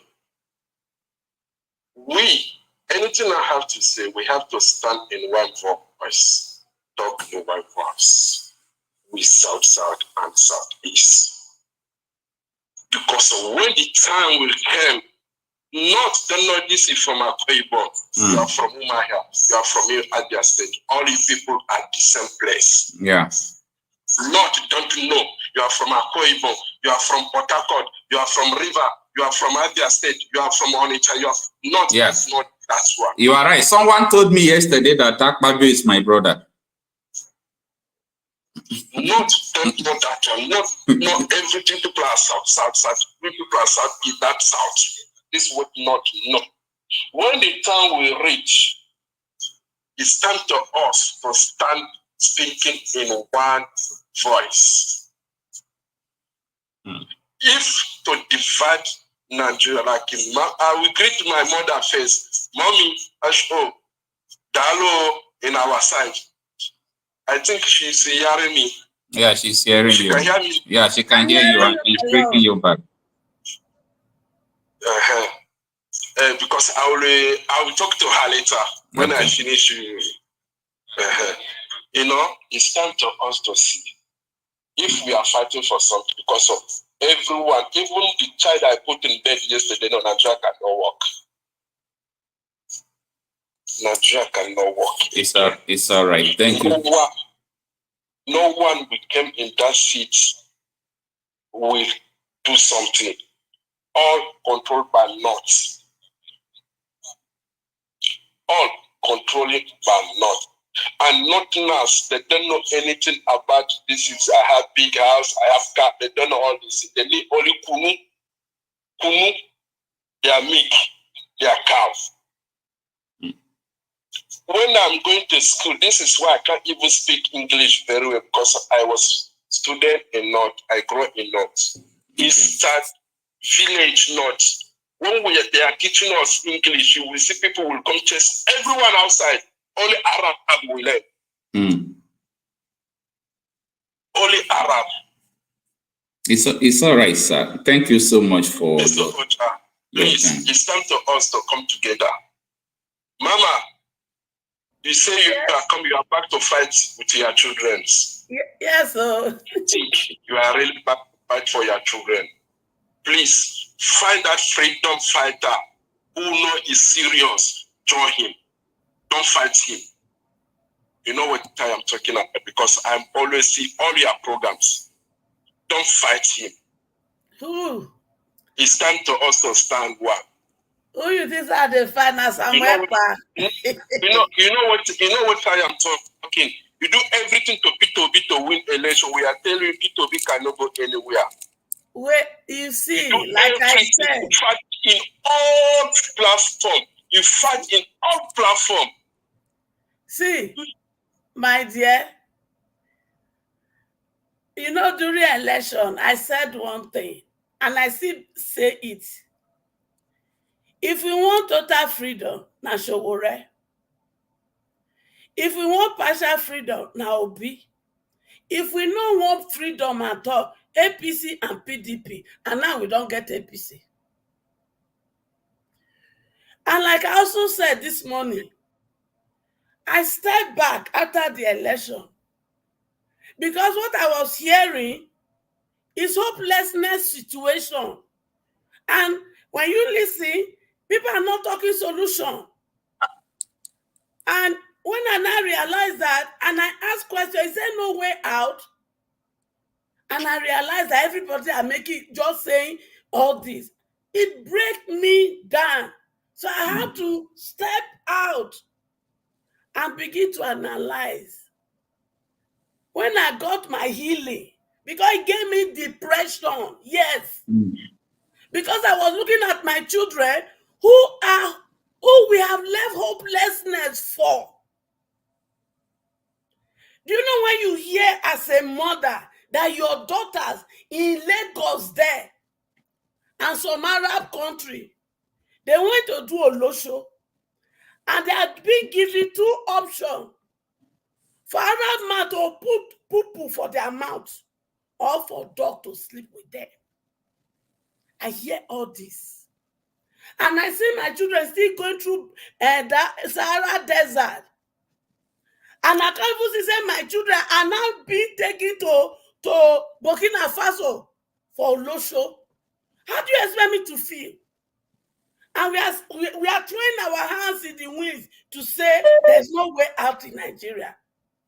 And I also find out that some of my children follow Sowore, some follow Obi, and so they don't kule follow APC. As a good mama, I'm not going to throw away them. But I want my voice now to be loud so that we can still rescue some from APC grip. And behind the scene, Nigeria, mommy. Wait, I won't ask you now one question. Wait. Una when you want okay, ask your question, man. Wait, una when you want divide Nigeria. To divide an bread, when we go just carry break like this, una know, say na referendum. But the question be say, we get wicked people that will not agree to amend this constitution for you to have referendum. And yet, una know say na referendum. And yet, una they step back, they look for referendum. But the thing is, the only way out, good people, good sons and daughters of mine must be ready to enter into politics. Well, let me be done.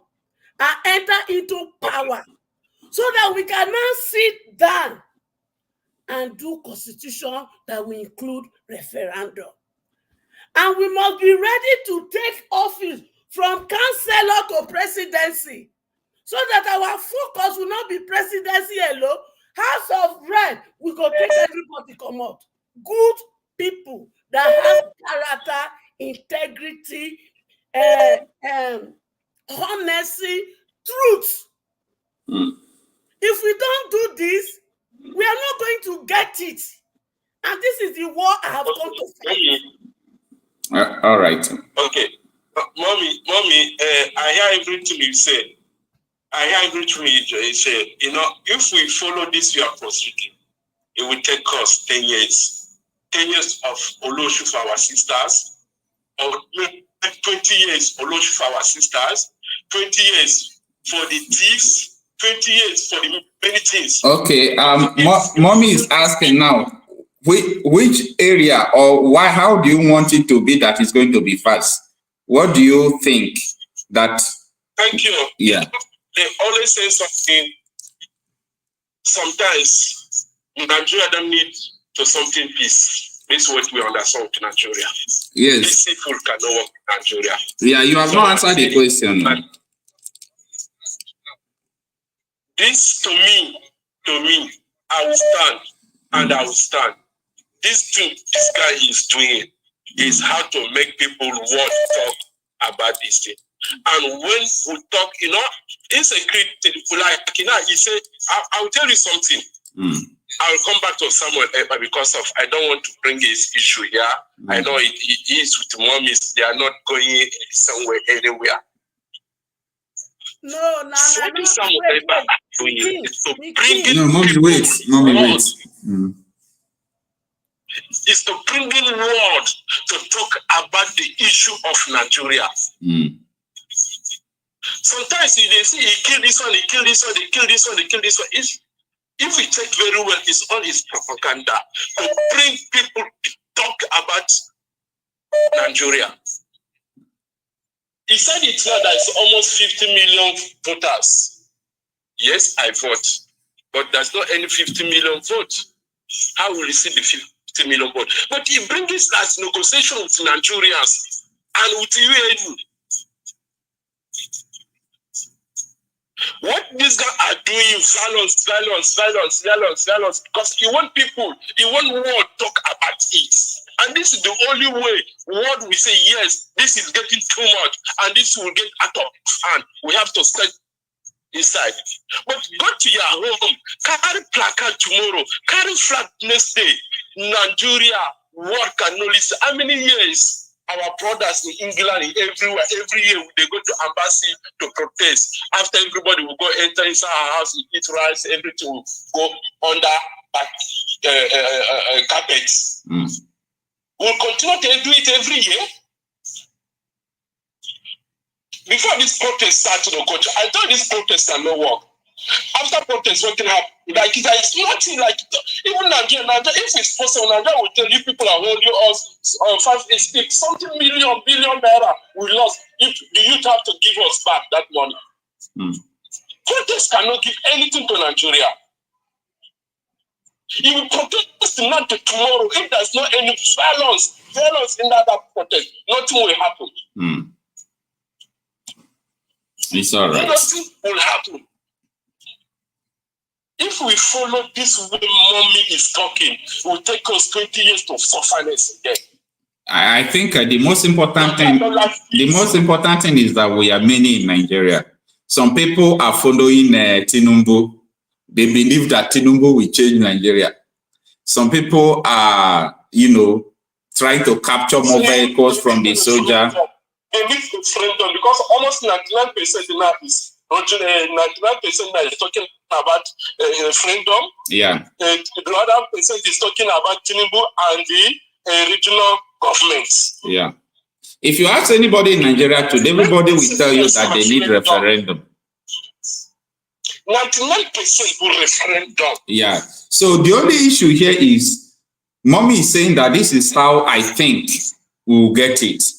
Though our opinion is different from other people's opinion, you understand? Yeah. Yeah. So there is no cause for alarm, okay?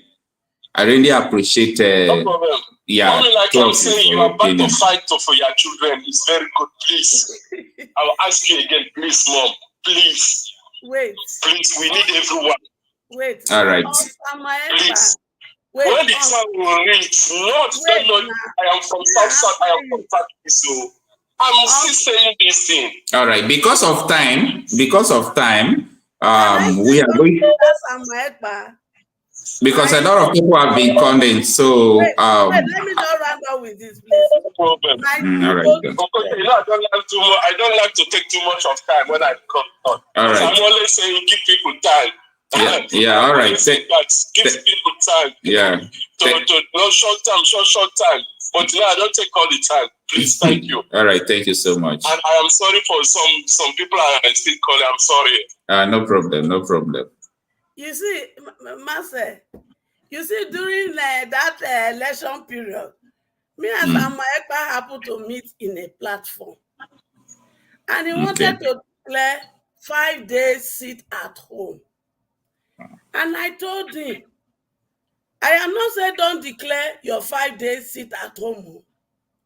But please, if you must do that, since I know that some of my family in the East, they depend on day to day. So for you, if you want to declare this, let them be provision for food. Let them be provision for emergency. Some may say no, that some people have to pay the price. And that's okay. If that is the case, then make it good. Those Igbo in the diaspora and those in other states in Nigeria, let everybody sit at home. Those who are here cannot be working and making money, and the one in other states in Nigeria are working and making money, and the one in the East, we are locking them inside without making provision for them on how to survive or in case of emergency. That is the disagreement. They now say I am against Samuel Ekpa. How does this now against Samuel Ekpa?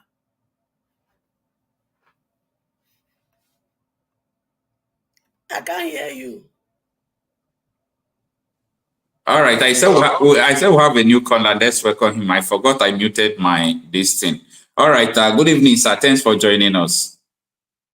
Good evening. Good afternoon here in my side. All right, your name and where you are calling from? My name is Stanley. Okay. My name is Stanley. I'm calling from Lagos. All right, how is Lagos State? Lagos, we are fine today. Okay. All right.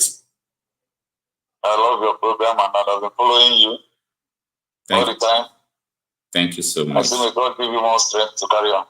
Amen. Oh, thank you so much. Enlightening people is very, very important in a society, in the country we find ourselves, Nigeria.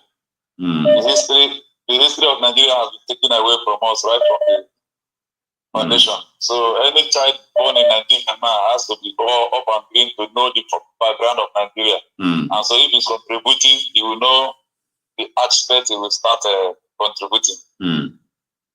It's just like what my mommy is talking, by taking power from the corrupt leaders we are having today. She made an instance that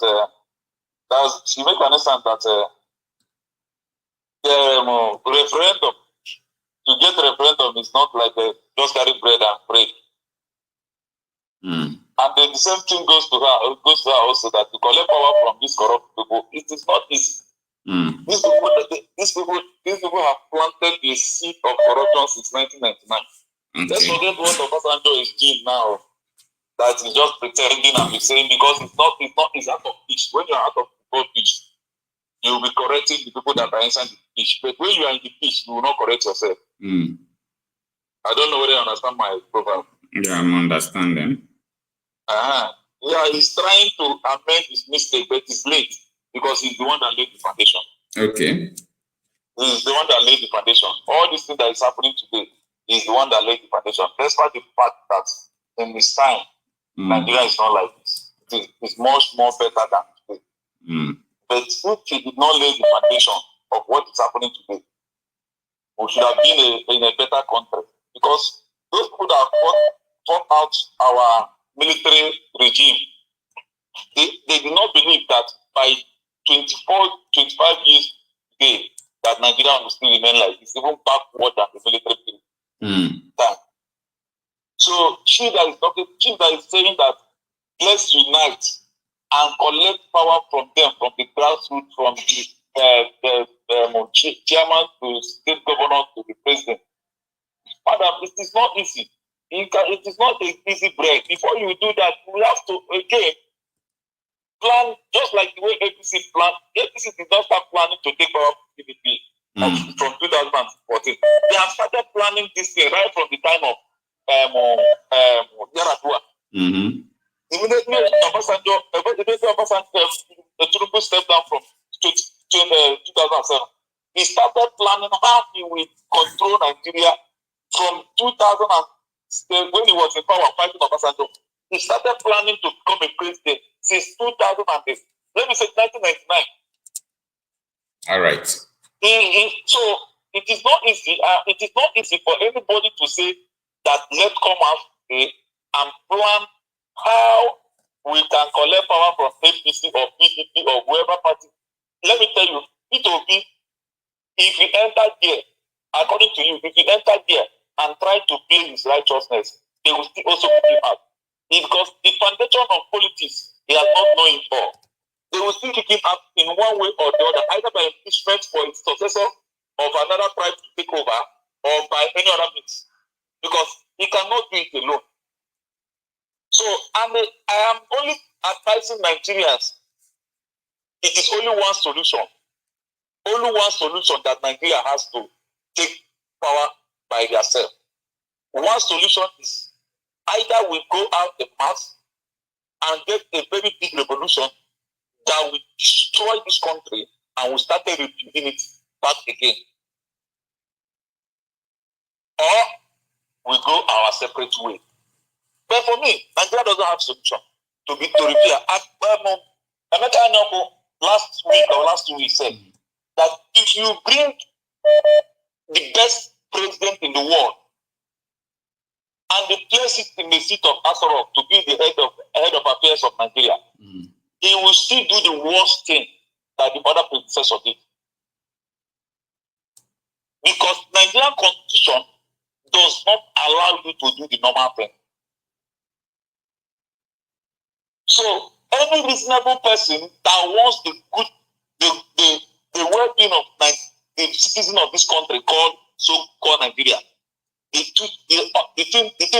option number one is no revolution. No, option number two, if revolution cannot get ahead, option number two is to break. Okay, let me tell you. You are talking of one Nigeria. Let's plan our. Let us gather and collect power from these people. Okay, do you know this tribal bigotry that is going on? It was this Amaka that we are talking about last time. It was a planned deal. That Amaka is not existing. She said, don't say she's not existing now. Why would you say something like that? I am you spoke with her? You spoke with her? I said something that is not existing. How do you tell someone who spoke with her that she's not existing? How would you be able to? Okay. How would you be able to do that? So forget about that story that she's not existing. Even yesterday she was still live. So don't worry about those stories that she's not real. You understand? Okay, she was live yesterday. Yeah. So okay. The lady is real. The lady was reacting like the video I did the other day. I posted where all these people were saying they are going to kill Igbo children and so on and so forth. The lady, was there. The lady was there in their life, listening to them. And that was how she reacted. So why would you people come out to say she doesn't exist? I was the one that told you that the lady speak out of anger. Yes. Because when I told you that there was a conference meeting that these people migrated to South African I was calling on South Africa to unite with other parts of Africa to chase Igbos out of this planet, planet. Yes. So why would you say she doesn't exist? Say nothing that not everything is possible.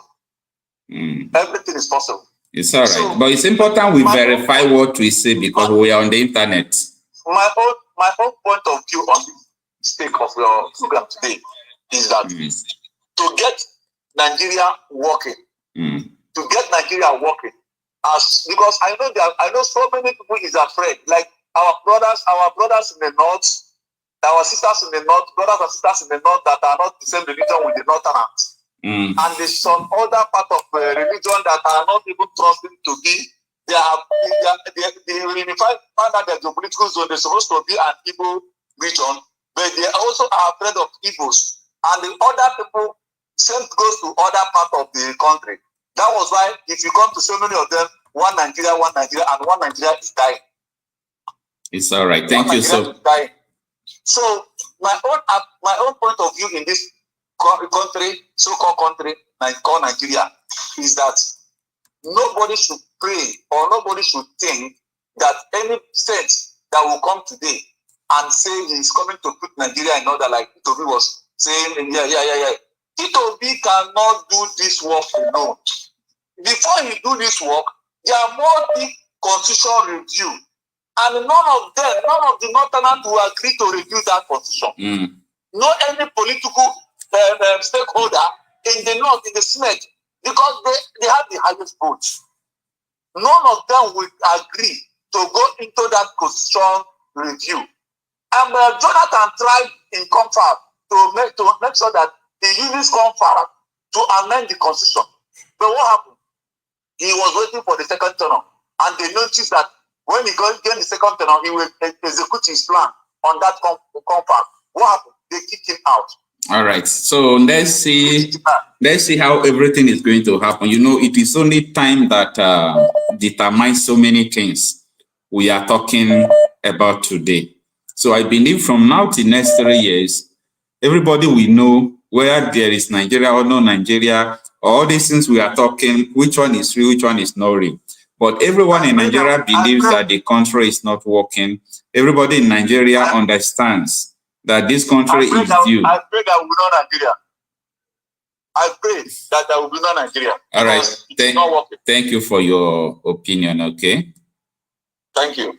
All right. So let's have a little break while we come back and continue what we are saying.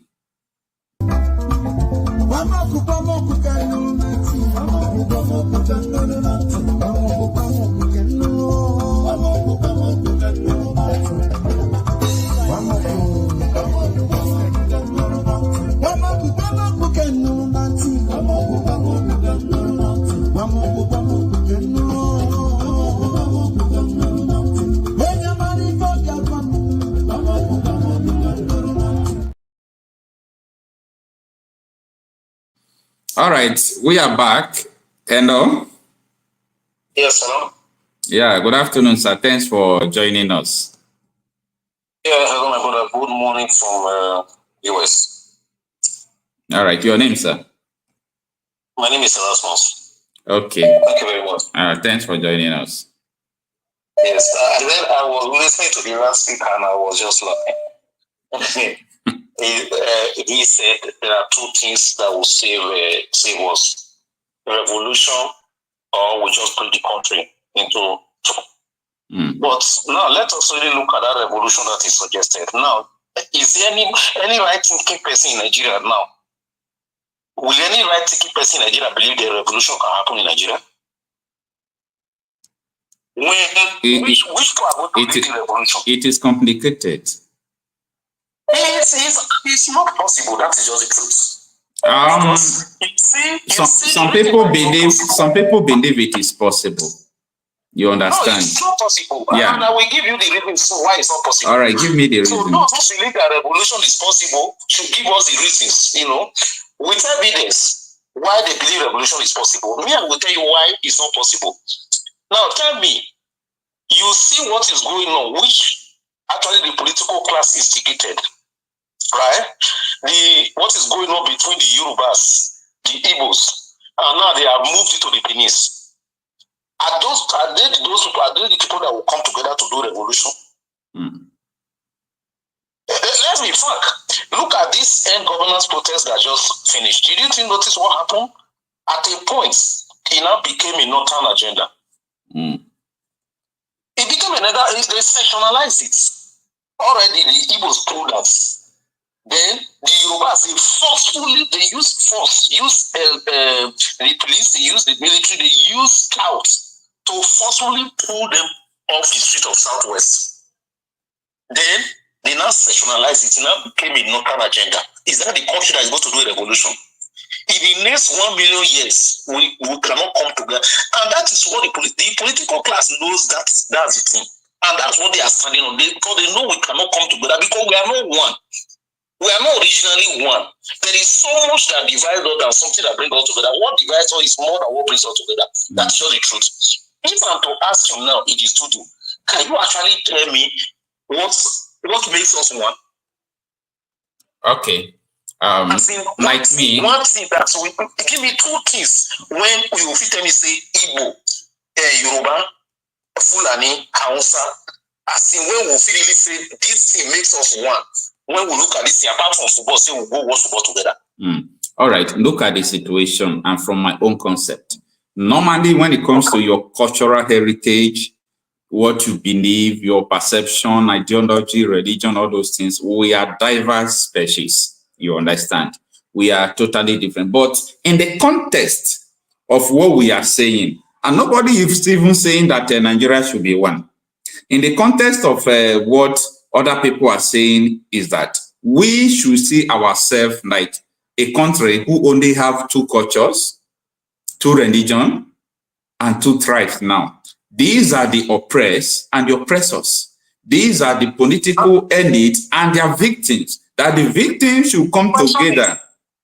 Yes, now the question is how do you intend to achieve that? That's the question, the big question. And that's why I'm telling you that to achieve that in the next 1 million years, you will not achieve that. Because if you want to talk of a nation, what really makes a people that come together is value system.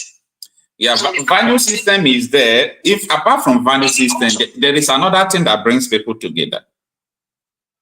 That is oppression, hunger, killings, starvation. You see, Nigerians have not started suffering. I do tell people. There is a point people will suffer. There is a level people will get to. Nobody will tell you all these things we are saying. We are trying to sensitize people. Nobody will tell you what to do. Time is coming. Let me tell you, at that point, let me tell you, that point, if you get to that point that you're talking about, it's still going to be sectional. It's not going to be nationwide that we are thinking. You know why? You know why it's not going to be sectional? Let me give you an example. Let me give you. Yeah. It's not going to. If you are thinking that all of them will face the thing at the same time, just my brother, forget about it.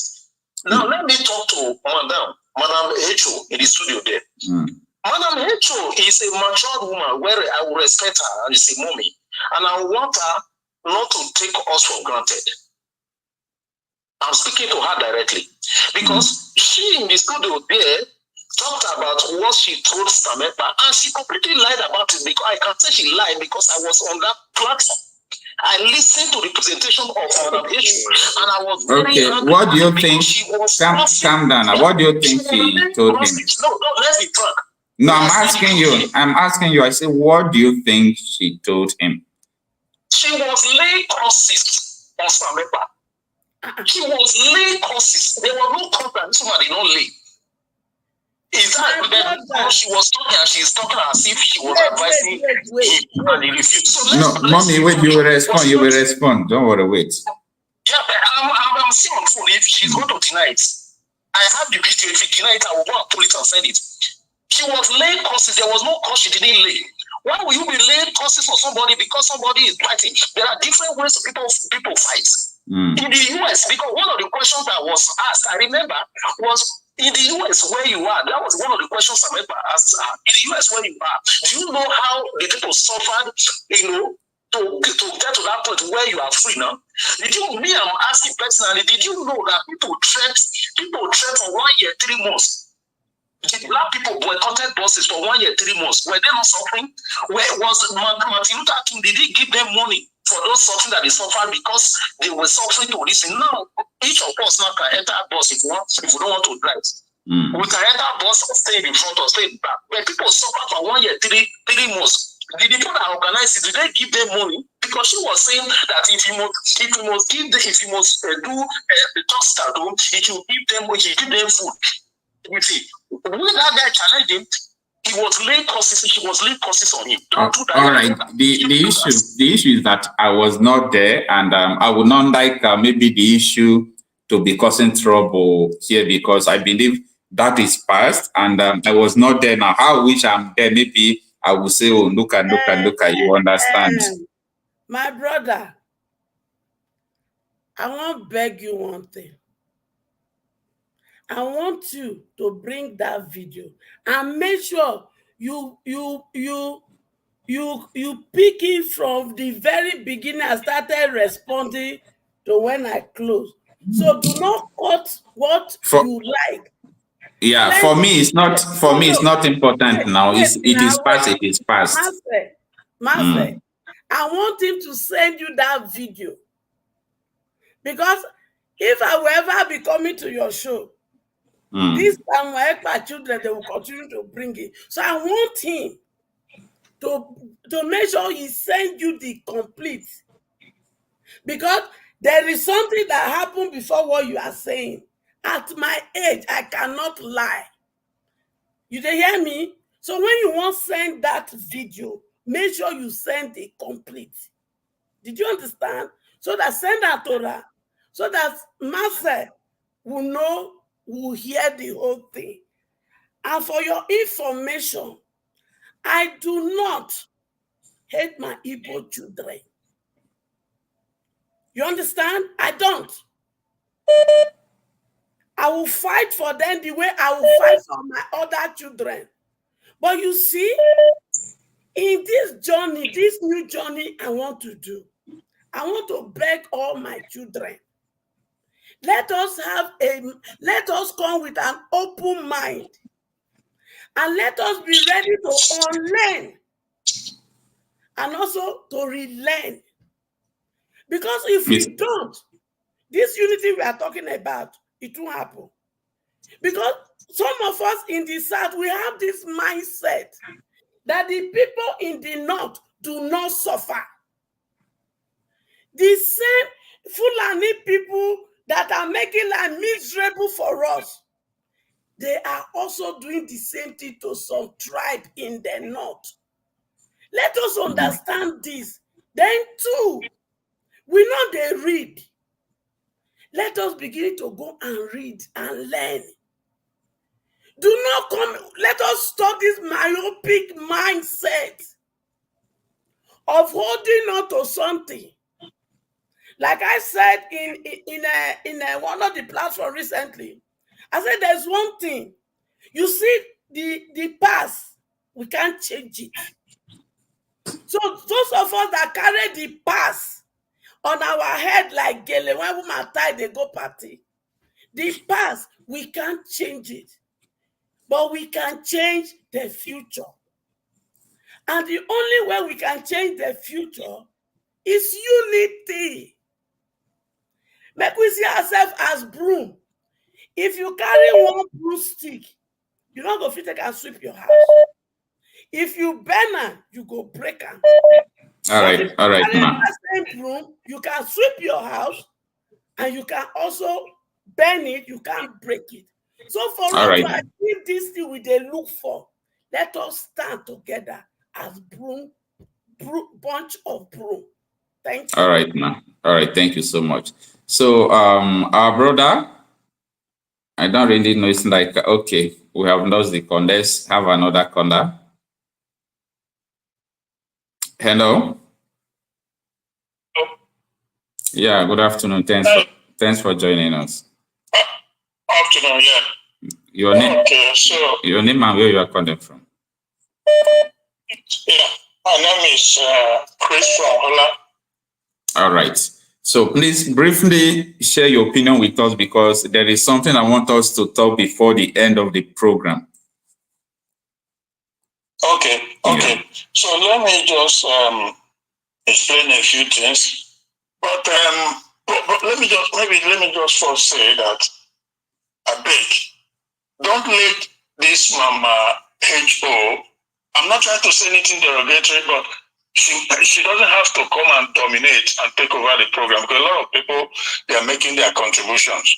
I know that she's one of the champions of One Nigerianist, which is fine, but you cannot have the right to come against somebody who said he wants to be free.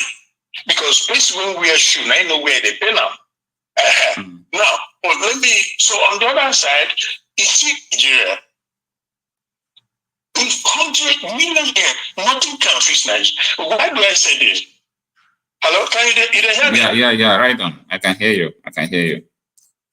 Yeah, in 1999, Nigerian people, for whatever it is, they sit down there, they allow the Northerners, I think about 11 or 12 states of them, to adopt Sharia law, which is tantamount, which is against the secular federal constitution of Nigeria. From that time, Nigeria was finished.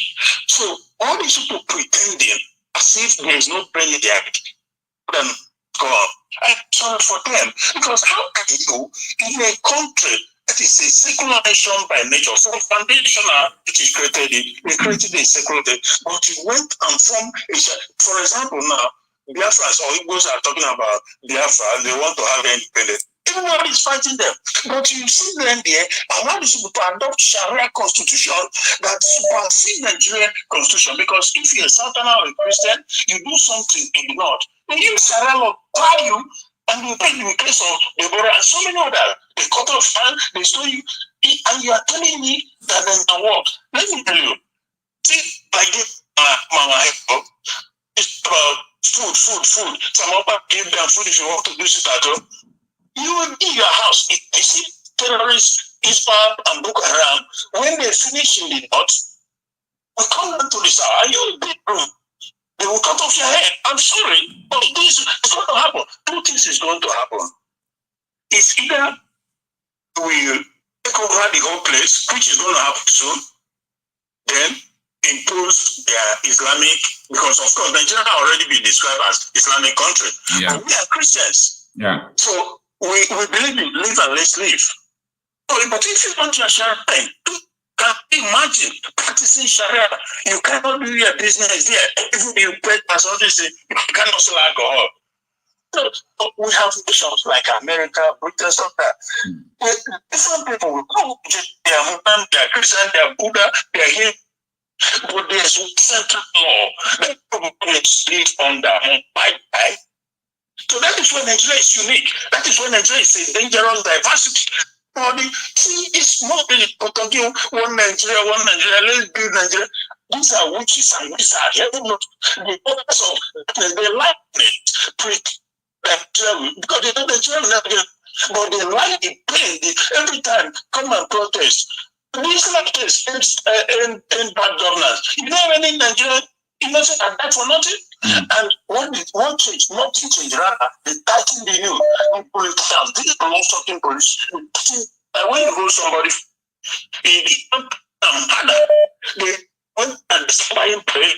your network is disturbing. I don't know why. So what I'm trying to say is that people who pretending, well, for some reason they know that the side of that is because solution for this thing is okay. I will say peaceful referendum.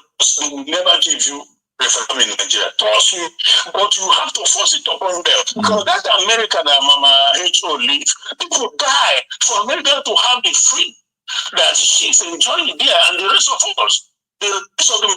They put their lives in line.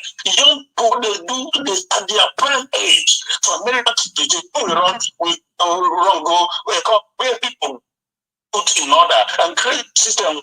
Nobody is there because they say you commit. Who are to stop to them because I commit adultery? Are you God? This is it for them. This Muslim, it's a part of the agenda to use to push it, but they're sitting the brick wall. So the thing is, people should wake up. We know they use our brain. That's it. Or maybe we're just pretending as if we don't know for whatever reason. You know, what are you going to do? Sharia in the north? Are you going to reverse it back? Because it's not reverse it back. So, even if you have a regionalism, by the way, And your network is not that strong. Are you there? Yeah, it's my network not good. No, it's not strong, but okay, you can just talk and conclude. You just have 1 minute left.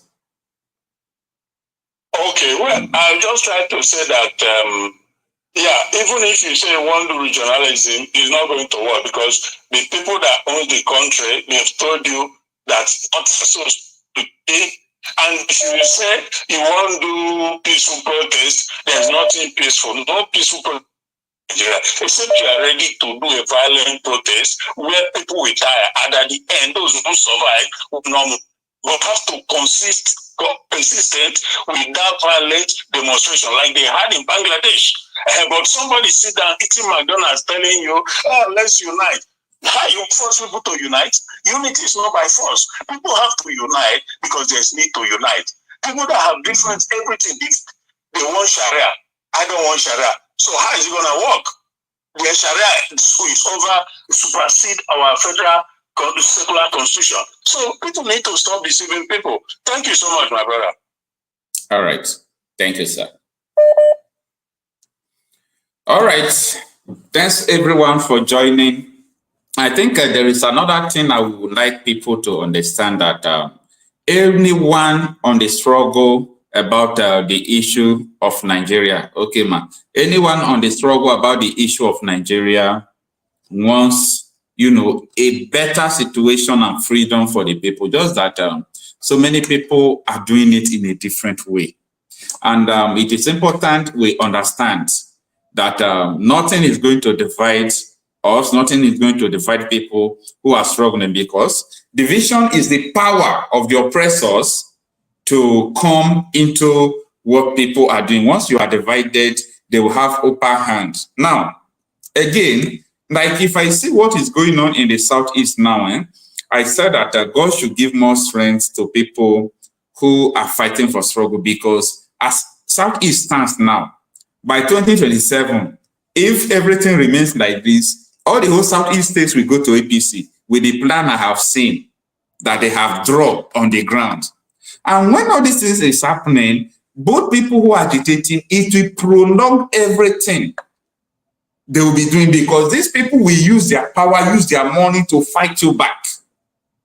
So that is why I do not just discard people maybe who are trying to use maybe struggle of politics to gain ground there and do some other thing. It is their opinion, and I respect everyone's opinion. Then people who are using the other way around, time will tell, but what everybody wants in Nigeria is freedom. If you ask everybody in Nigeria, do you want this country to remain one? They will tell you no, they don't want the country to remain one. But how will it happen? That is where everybody have a diverse opinion. Because these leaders, as far as I'm concerned, these leaders are not ready to give people freedom. These leaders are not ready. If you declare war today now, someone like Britain, France, America, these people will still back up Nigerian government. They will still fight you. This is what we have learned from history when Ojukwu declared war. So I think both this issue of Biafra will come. And how it is going to come is going to surprise some people. It might even surprise you that it's not what some persons are doing today that will bring the actualization of Biafra. Because as things are going, it is clear that this country is not working. If you see a country that is working, you will know that, oh, this country is working. This country is not working at all. So, Mom, we wanted to enter another program, but let me just give you 1 minute to chip in some things before we enter the issue. Okay. You see, one of the reasons I make that request to Ekpa is this. Because majority of us who are supporting him, we are in the Western world, enjoy government benefit. Okay. You understand? We enjoy government benefit. And there's what they call food stamp. Okay. And there's what they call food banks. Okay. That if you are not even working, you will walk into food bank, collect raw food, and go and cook at home without paying. Do you understand? Yeah. And some of us, when we don't go to work, when we have children, in some of those in Europe, they pay you they pay you some money. That is why our sisters that are in Europe, some of them don't even go to work. They born pikin, they take collect money. And some of us in US, but you are not going to see it in a country that are unable to pay minimum wage of $100. Exactly. So no, my point is this: why must we that are here enjoying all this?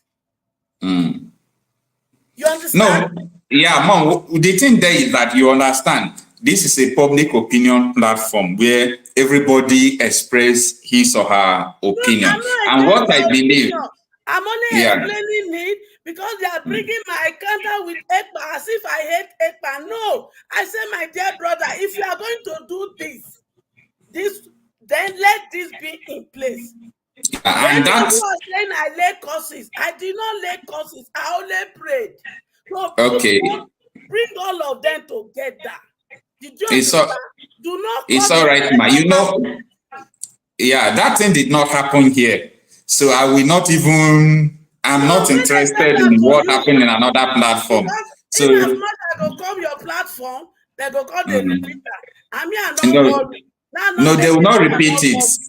They will not repeat it. And I also like people that speak forth. It is better someone speak his mind than for someone to have something in mind without speaking it forth. That is why I like them, and that is why I like you as well, because you always talk your mind. I like everyone that expresses themselves, because if you did not say your mind, you will not even have that freedom in your mind. That thing will be itching you in your heart. So I like people who come and express themselves, even though, like, someone called me yesterday. He said 2027 he will still support Tinubu. I said, no problem. If you need money to support Tinubu, I will even give you money. At the end, I don't even care who is suffering. You understand? So anything someone wants to do, everybody has freedom of expression. The point that I don't believe that Nigeria will work again because of my experience and the history I study about Nigeria. That one does not, make me to come against people that believe in one Nigeria. I don't come against them. I will only teach them what I learn. They can also say what they learn.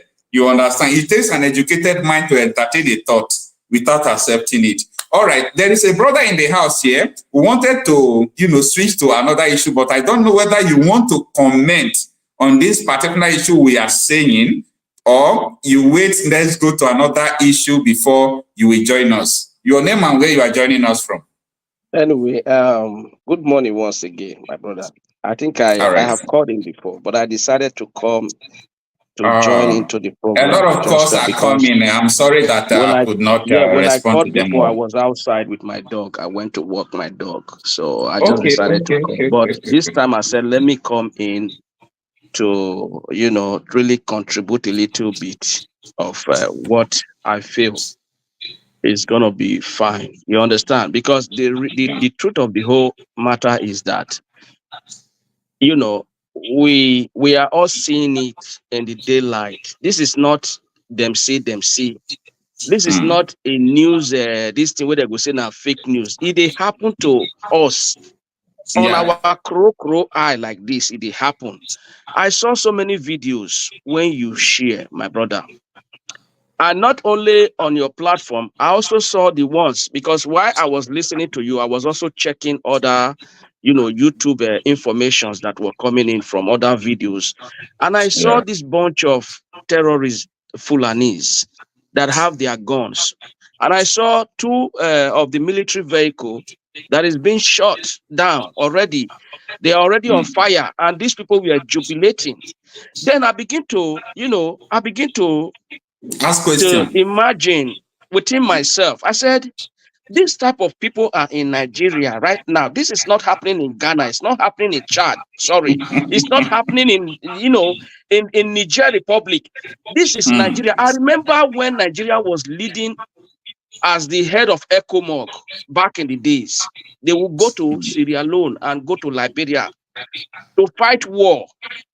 This is the same Nigeria army that allowed these people to defeat them in their own territory. And we are here talking about protests. We are here talking about election.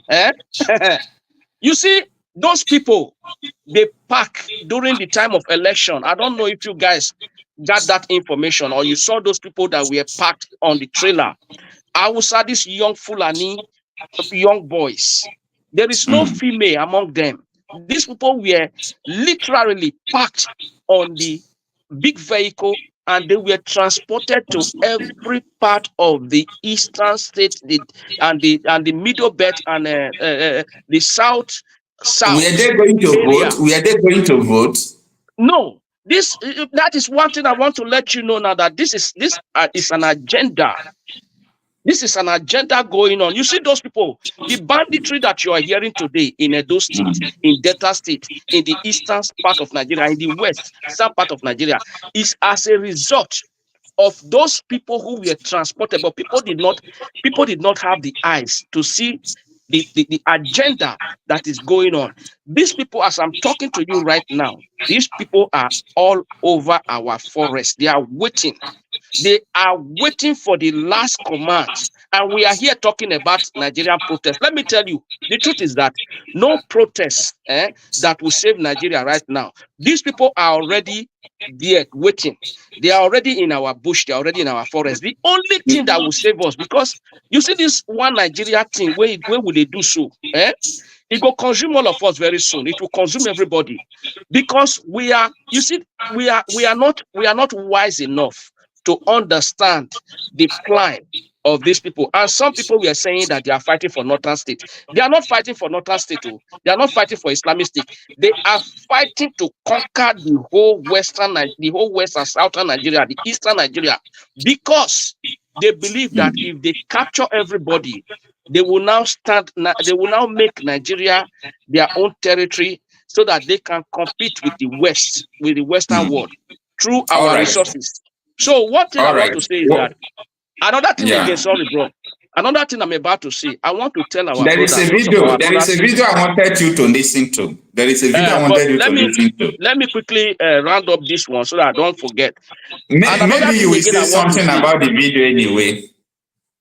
Continue. Another thing I wanted to say is this. You see, like those of our brothers from South and Southeast who are in the military, let me tell them, they are not safe. You know why they are not safe?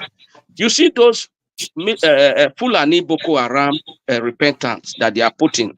Those are the people doing the assassination now. They are the one killing our South brothers and South East brothers in the military. Because these people, they don't want to make it look like, okay, it is a war against South personnel in the military or Southeast personnel in the military. They bring in this Boko Haram repentance and put them together with you, so you don't know that they are your enemy. And they will send you to a mission. They know that mission they are sending you, even the vehicle they will give you is updated. The guns they will give you is updated. They know, and they will call their own Fulani military terrorists. They will say these people are coming to social place, and that's why you see that the attack is very easy, because there is an intelligence within them that is passing all the informations to these same terrorists, so that they can attack. And when they are sending out these boys, they are sending out people from the Southeast. That is the reason why you see the majority of military personnel in the Southeast, they are made up of the Hausa Fulanis. They are not even, it's just few Igbos and few South and Southeast are in the military in the Southeast. All of them there are the Fulanis there who are doing their foot soldier, killing our people, secretly killing our young boys.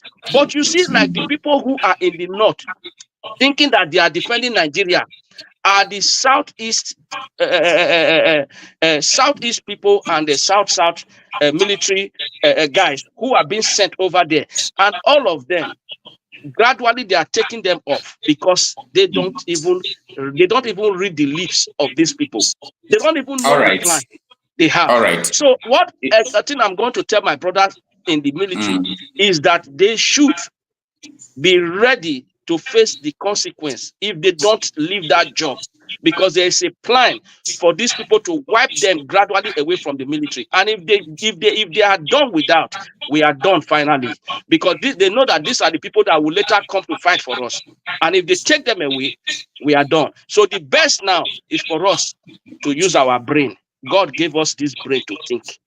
If Nigeria divide today, every country go their own. Those of us when it do our own, you will see a new job will be created in any of this country. We will have new immigration. We will have new airports. We will have new police, and all these things. They need people to fill those spaces. All these our brothers, what would they cry? Say all these our children, Mama G, all this one way they cry. Say our children not get job. You will see when there is a new country, there will be new hope. People will have job in their countries. In military, our youth will feel military. Arewa will do their own. Biafra will do their own. If we are going to go with Biafra, we will do our own. The Southwest, they will also have employment everywhere. This youth, their life will be revived. Everybody will have new hope and new life. So why are we killing ourselves for one country that does not even value human life? Come on. All right, Mr. Collins. I want to ask you a question with this video. Let me see what you are saying has a connection with what Senator Enyi Abaribe said. Let's take a watch.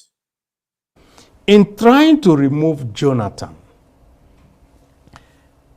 there were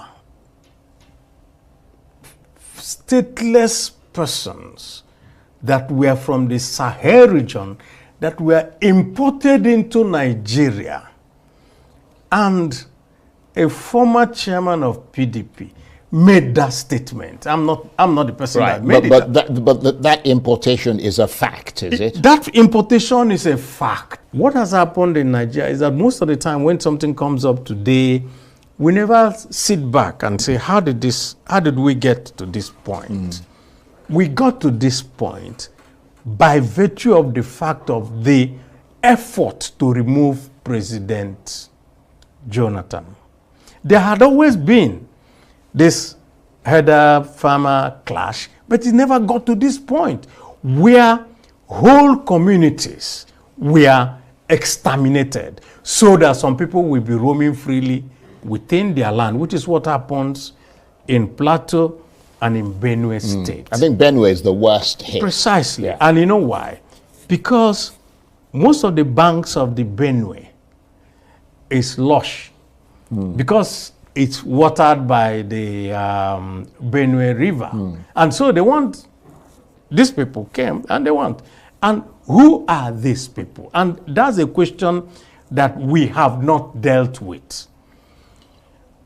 The bill first said that we have to confine these people to the ranches within their states of origin. And somebody woke up and said, no, every Nigerian has a right to go around. There's no such thing like a state of origin. Why will anybody make that statement? Reason is that in trying to remove Jonathan, there were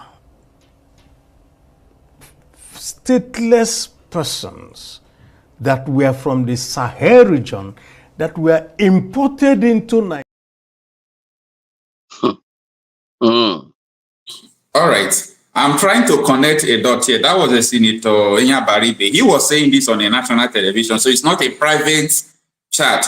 That was Arise News. He was saying that the reason why we're having insecurity in Nigeria, that he warned them when they were about to do it. So he's aware of what happened, that they imported Bororo Fundanese into Nigeria to remove Jonathan. And these people now are the one carrying guns, killing people. So people who imported them, if they do not send them to kill, they will not kill. So someone who imported you is importing you for a purpose. And the purpose is that Buhari said that if he did not win an election, that blood will flow everywhere in Nigeria. So these people has a mission already.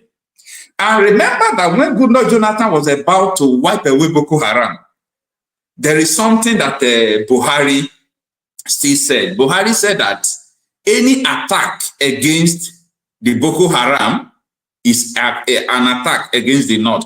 In other words, the North owns the Boko Haram. And listen to this Okupe when he was saying this. In this country say that any attempt to attack and fight insurgency is an attack on the North. So, you know, when you have such huge political considerations, there are difficulties. I mean, Buhari said that in the newspaper. General Buhari said that any attack on Boko Haram is an attack on the North. So what you do as a government, so you want to attack Boko Haram, at the same time, a leader, a respected person in society, somebody who carries, I mean, the last vote, the last election, over 12 million people voted for him from the North. A man like that, you cannot ignore him. Now he says that if you continue to attack Boko Haram, you are attacking the North. You must be careful. I am trying to connect some dots, okay? That was Okupe saying the same thing on Chinese television. That Buhari said if you attack the Northerners, meaning you are attacking, if you attack Boko Haram, meaning you are attacking the Northerners. Now, this was Fanana 7 years ago, where Fanana came out to challenge the person who formed Boko Haram.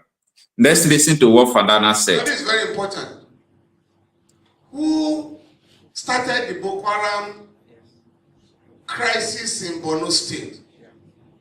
A governor, Modu Ali Sharif, addressed the press 2 days ago and attempted to insult the collective intelligence and memory of Nigerians by denying any links with the dangerous, dreaded Boko Haram sect. I did reply him yesterday, and I'm expecting him to sue me, because he said he wanted to sue an Australian. You don't need to go to Australia. What you are looking for in Sokoto is in the pocket of your Sokoto. I'm ready to join issues with him. Now, I don't have to play the video for long because I've already gotten, I'm trying to connect some dots. Now, all these Boko Haram members imported by this man, he gave them Commissioner of Religious Affairs. When these people went to executive meeting of Borno State, they saw that all of them were talking about contract, how to share money. Boko Haram members said that these people are not pure, that they don't have the agenda they themselves have. The man resigned as a Commissioner of Religious Affairs. When he resigned as a Commissioner of Religious Affairs, he said that their mission is not all these things they are talking. Their mission is to have a country like Nigeria who will be an Islamic state. But the issue is that this governor is still working free today. Nobody is asking him everything. Then, you know what Buhari did? Because Buhari was somebody who accompanied this man who formed Boko Haram to do it. Buhari has to induct all of them into Nigerian military. And in Zamfara State today, what is going on is that military is killing the police who are in the intelligence department. Those who knows what is going on, military will come and kill them. I published a video this morning. Even yesterday, they still killed another policeman in Zamfara State. Because I'm going to somewhere, the reason why I'm trying to connect us for you people now, still in Zamfara State was where this man said that he arrested a lawmaker who is a bandit, a lawmaker, a criminal, a terrorist is making law. Listen to Commissioner of Police in Zamfara State. We can say now banditry is an industry in Zamfara State. Last month, we arrested a member of the State House of Assembly in banditry here in Zamfara State. We arrested a district head.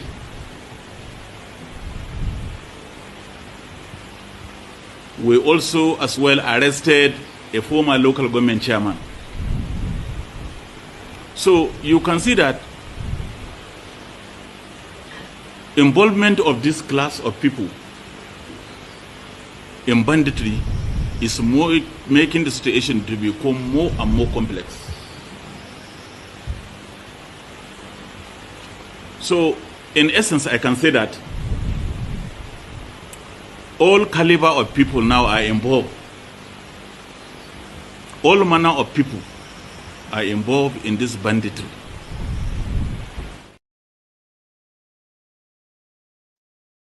Now, for this man, banditry is a business. But for me, it's not a business, it's an agenda. There is a difference between a business and agenda. A House of Rep member, a House of Assembly member has money. A governor has money. What we make a lawmaker to join bandits is not because of money. Because we live in a country where people who are politicians have money. If not their salary, the money they embezzled. You understand? Now, the reason why I'm trying to connect all these dots is that if we are fighting, let us know what we are fighting. If we are fighting, let us know the caliber of men, their purpose, their mission, everything. Let us know the people we are fighting. That we are fighting Boko Harams. We are fighting people who already have plan. Look at all these things that happen when they said they imported Fundanis, they imported people with guns. It happens more than 10 years ago. So these people must have given birth, everything must have graduated. And up to my village in the south of Delta State, this year, 3 months, my village people did not go to farm. Before, people have to resolve to their cultural way of chasing people out, resolve into juju, resolve into so many things for them to be able to start going to farm. Now, why I'm saying it is because I want everyone who will be able to fight anything you know that you can fight for. People who say they want to do this, go and do. People who say they want to do this, go and do. But the truth is that this country is in another dimension. And ISWAP was saying that they are going to divide Nigeria. And they know what they are saying. And the ultimatum they gave was December. They said they are going to divide this country. Even Chara reporters publish it, so many news media publish it. They said ISWAP terror group hosts public meeting with Borno residents to recruit new members. Stresses plan to have separate Islamic country. And this is what I was telling you about police who were being killed by military in Zamfara State. This happened yesterday again. And Rundak condemns the killing of police officer by Nigerian soldier in Zamfara, calls for urgent probe. All these things are happening. I'm just trying to let people know so that they will know the country they are, so that we will know what we are fighting. So that is the issue. Then, Mommy HO, you have to unmute your this thing. I want to ask you a question. After connecting all these dots, how do you think that this country, or I'm not even talking about this country, the people in the country, that is what I'm after. Because there is a difference between the country they are amalgamated and the people in the country. So we are after the people in the country. How can these people go in their separate ways? How can we have freedom? How do you think that all these things will be solved? And from the connection I gave you from these videos, you know that these people is nothing but agenda. All these things we are saying is an agenda. So I don't have to say it. That was why I was trying to bring some videos from point to point to connect what is going on. So I want to hear from you, Mama HO. You see, it is time for all Nigerians, whether Rewao, whether Biafra, all of us, to know that we are already in war.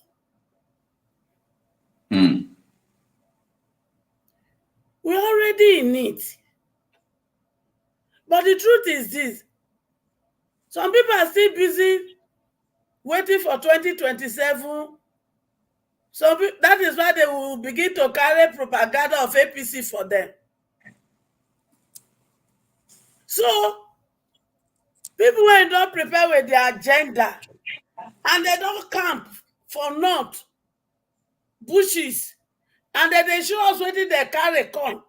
And they don't even they take that to they collect the military weapons and their ammunition trunk from there. And we will there they fight ourselves with disunity. Okay, Mom, do you believe now that Nnamdi Kanu was right? He is right. Yeah. Because everything I'm seeing now is all about what this man have said time without number. And I believe that Nnamdi Kanu is the only person who saw, according to people, they say in total, who saw everything about what these people are. And I believe that is why they are still holding him up till today. He's right. Because he knows the truth about everything that is going on. And Tinubu, me are not like you. But if you know what made them collect country from your hand, no carry your military people. Mom, is this a country? A country where, as I'm talking to you, Mommy, I'm sorry. As I'm talking to you, you hear that they adopted 150 people from the same place they killed that emir. Those 150 people, I am just getting the news now that 150 people have been killed today. You see? Just imagine. So this is not a country. You see, let me finish down my sentence. So Tinubu, okay. I don't like you. But for the sake of my children, you get to do something. And this is my only two advice for you. Pack your soldiers and your men. Make you prepare them. Not take a follow my children. Then, for you to have enough people to fight for you, release Nnamdi Kanu, so that it will help you to take care of the peace in the east. Why you will have enough people to fight. And if he did not do that, my young children in the military, your blood is not for sacrifice. Not because of 50,000 in a month, which is not up to $50 in a month. You understand? Resign. Make una leave the people when they chop money and they donate a truck. Because that truck, I can tell you, now our people when they military, when he said them out, I donate them. Because there was no battle for them to collect those vans from them. There's no. So why are we deceiving ourselves? Your military officer, if they don't listen to us and give you people the necessary things, there are drones that will help you people to do your job well. If they're not ready to make this provision, resign and let Tinubu's sons, Sheyi and their babakus that are carrying Tinubu on head, make them go fight for them.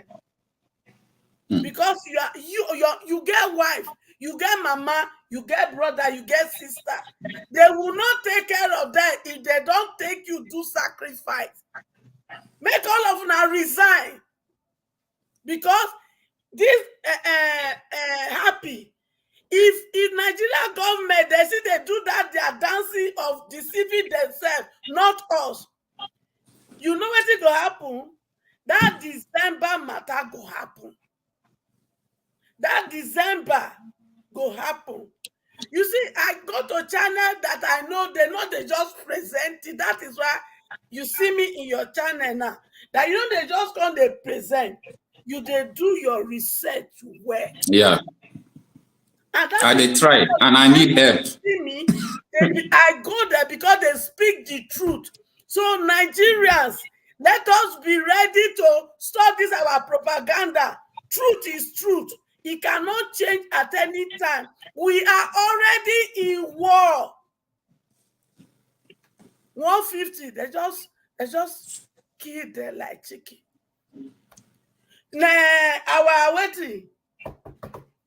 Our doctors, they don't protest. So before all of us, they think are normal. But now, do you know? You see, when I realized that some of my uncles and daddies will travel from here to Nigeria and they will kidnap them and they will never return back. Some of them, they will kill them, buy them in the hotel rooms. So me and you in the Western world, we are not safe, we are not free too. So if you think so you don't dare here now, you don't it's okay, it's a lie. The demand now, this is hunger, don't come as a weapon, as hunger become weapon of mass destruction. The demand that they are demanding from you and me when they're abroad, it never increase. So where are we free? It is time for us to speak in one voice. All right, ma. Thank you so much. So, on the 24th of this month, I think that is 24th, the leader of the indigenous people of Biafra, Obi, Nnamdi Kanu, will be appearing before the court of law. And from the necessary information I have, the federal government intended, I don't really know whether they have changed their mind. You know, federal government will have, they are like chameleon. There are people that will say something to them and will not use it to work. So they said that the federal government intended to, to withdraw the suit on the next court case. So we don't really know whether they will really withdraw the suit. But for me, I don't think it's important again for federal government to withdraw the suit because the court's date is already at hand. I think the court should just pass the law. Anything, let them pass the judgment, I mean to say. And everyone knows that the Nnamdi Kanu will never be found guilty based on the mistakes the federal government. Like there is something that Ozekome, the senior advocate of Nigeria, said. He said that he has finished, he has seen everything about Kanu's case, that Kanu no longer have a case. That federal government is just deliberately holding him, that he don't have a case any longer. So this is September now, because we are talking about the issue of insecurity here and there. I believe, it's my opinion, no, I believe that if Nnamdi Kanu is released, the insecurity in the southeast will reduce. In fact, not it will reduce, it will stop. That is what I believe. The insecurity in the southeast will stop. And like my own place, most of the things that happen in the southeast indirectly affect my own place because I'm from Delta State. Most of the things that happen in Onitsha must affect Asaba and all those areas. In fact, when IPOB are protesting, they protest in my own place, they protest in Asaba, and so on and so forth. So I believe that this man deserves freedom, not his deserved freedom. This man, in fact, is needed to be free because of some situations around. But the question I'm asking is this. In case the federal government, for their own personal agenda, refuse that this man will not be free on this particular day, we are talking about 3 weeks from today being 1st of September, what do you think that people should do? Mama H.O., you can unmute yourself. You see, Yoruba say, Abaro, Lanso for Moluwa, Bitobati Dinu Adodidi. I not hear. It means say, now small word, now you dey tell the king when it gets sense. And if that word enter and you go take and use. There is war already declared. What this Fulani terrorist group has said that will happen in December will happen. And if Tinubu will not want it to happen, for him to have more men to be able to fight this war for him, release Nnamdi Kanu so that he can take care of the peace that is needed in the east. And those men that is positioning there, they can go and fight this war. But if he refuses to do it, anything when they see, make them take am. And when that happen, my sons and daughters in the military that they are paying peanut leave because they are donating you for sacrifice.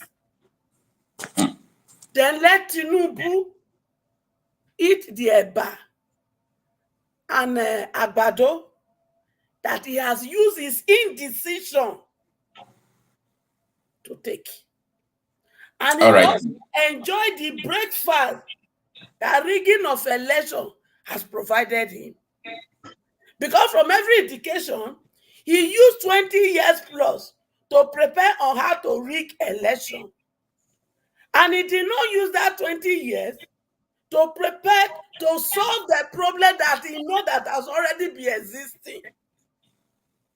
That is why he's coming with policy that is not making head. Abi Okocha, is there any problem that Tinubu is seeing now that has not been there? Absolutely no. All right, ma. You have answered it. Bracondes, let us go a few break. While we come back, we will listen to what Kenneth Okonkwo said about the detention of Nnamdi Kanu. Please stay with me. You can also go break as well. I know that you have been here for a little bit longer. Thank you so much.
Indeed, we are living in a crazy world. Thanks for joining us. Thanks for staying with us. Kenneth Okonkwo, at a time, said that the detention of Nnamdi Kanu seems to have taken, longer as it is. And he continued to say that there is nothing Nnamdi Kanu did or has done that someone has not done. That why is it that the case of Nnamdi Kanu is different? And the response to that is not far, from what people are thinking. First of all, let's listen to what he said. Nnamdi Kanu has not done anything that other people from other zones have not done. We know about Sunday Igboho, of the Yoruba nation agitator. We know of the Boko Haram people that say they want a different country where Western education is an abomination. These people have been released. Not just that they have been released. In the case of Boko Haram, they've been re-assimilated to the society, given plum jobs, even in our military. They've been given money and been resuscitated, reconciled, and rehabilitated. Why is Nnamdi Kanu's case different? He is now more like a political prisoner. I tell you something. The longer Nnamdi Kanu is in prison, the taller he becomes. And the shorter the government becomes. Political prisoners have always been treated in a very different way from the ordinary criminals on the road. When you are in government, you have to display a lot of wisdom in handling political issues. I give you an example. United States had already cornered Julian Assange, the WikiLeaks founder, who they accused of leaking some classified document that embarrassed United States. But they also realized that they had to make a balance between free speech, between the freedom of journalists, and trying to bring a journalist to trial. They know that Russia is holding some of their citizens who are journalists, and they are trying to bring espionage charge against them. Knowing this, they know that even if they bring this man to the United States, they will still, face some backlash. They now went through wisdom and did a plea bargain and released this man from jail and allowed him to get back to Australia. Nnamdi Kanu has not done anything that other people from other zones have not done. We know about Sunday Igboho, of the Yoruba nation agitator. We know of the Boko Haram people that say they want a different country where Western education is an abomination. These people have been released. Not just that they have been released. In the case of Boko Haram, they've been re-assimilated to the society, given plum jobs, even in our military. They've been given money and been resuscitated, reconciled, and rehabilitated. Why is Nnamdi Kanu's case different? There is an ethnic and some unnecessary bias that is keeping that man in jail. The government should be wise enough to release this man. You can use the Julian Assange option. If you don't want to say you are losing face, you can release him conditionally. You can release him unconditionally. As a lawyer, I've watched the legal issues very clearly. And I saw that even in the courts, from the High Court to the Supreme Court, there are discordant tones amongst them. Even in the issue of bail, some of the tier of the courts have granted him bail. Even in the issue of the charges, some tier of the court had quashed all the charges. So you can see that the government has a lot of places it can stand to release the young man and bring peace to the Southeast. He is now more like a political prisoner. I tell you something. The longer Nnamdi Kanu is in prison, the taller he becomes. And the shorter the government becomes. They should take the intelligent way out of this and release him like they did to other people. Rehabilitate him and reconcile him as they are reconciling Southeast completely to the nation. I brought the Julian Assange issue just to tell you that the government can use wisdom and bring about situation where they will tell him, you've spent so and so time in detention. Let us count it for you as any punitive measure for whatever they may say he had done. Allow him to plea to any minor offense that will suit that number of times he has already stayed and release him. That's why I brought the Julian Assange. That's wisdom. Then secondly, you can release him conditionally and tell him, look, this will bring crisis if we release you. No responsible government will say, let us release you when we have not gotten a commitment from you that you will no longer go along this line. The young man had said that he is willing to negotiate, that he is willing to talk. So you talk to him, that is releasing him conditionally. Then the third one is releasing him unconditionally. So you have a choice, but the three of them will land in releasing him. The most important thing is that the government checks the cost-benefit analysis in whatever it is doing. And I can tell you that the benefit of releasing him, if you can make him to get commitment on what you want him to do after releasing him, will be better than keeping him. Because keeping him has not solved the security situation in the Southeast. It has not stopped the agitation. As a matter of fact, it is making even the agitation to now be multifaceted, to now be unknown. That's why you hear the unknown gunmen. So it's more difficult to tackle. So releasing him, in my own opinion, will be better off now than keeping him. The benefit of releasing him will be better than the cost. So you negotiate.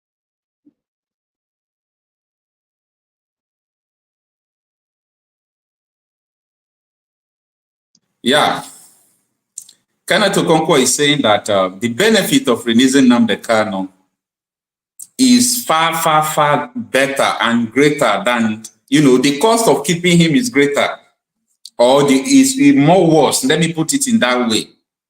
But I don't know whether these people care about that. But it is time for people to call a spade a spade. Thank God for social media. So many lies have been told in the time past. They will tell you this, they will tell you that. But today now, thank God we are able to bring out what is going on in the country on the social media. What is there that people that call themselves Boko Haram, they said they don't want Nigeria again, that Western education is a sin. And the same people, you people said you forgive them and you inducted them into the military. And someone who is still agitating, that has not carried weapon once, they are still keeping the person up to today. So this country, if you want to start digging the problem of this country, I think we are even going to talk about it till tomorrow or till next tomorrow. It's so pathetic anyway.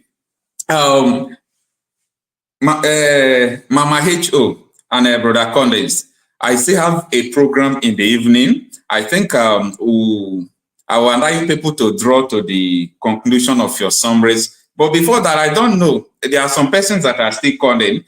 You people should draw to the conclusion before I will allow some people to call in again before I will end the program. Yeah. All right. Thank you so much. Thank you for the presentations.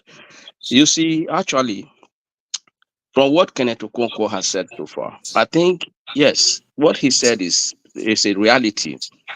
And you should also know that it's not as if Nigerian government don't know what to do. They know. And keeping Kanu there is a mission for them. You understand?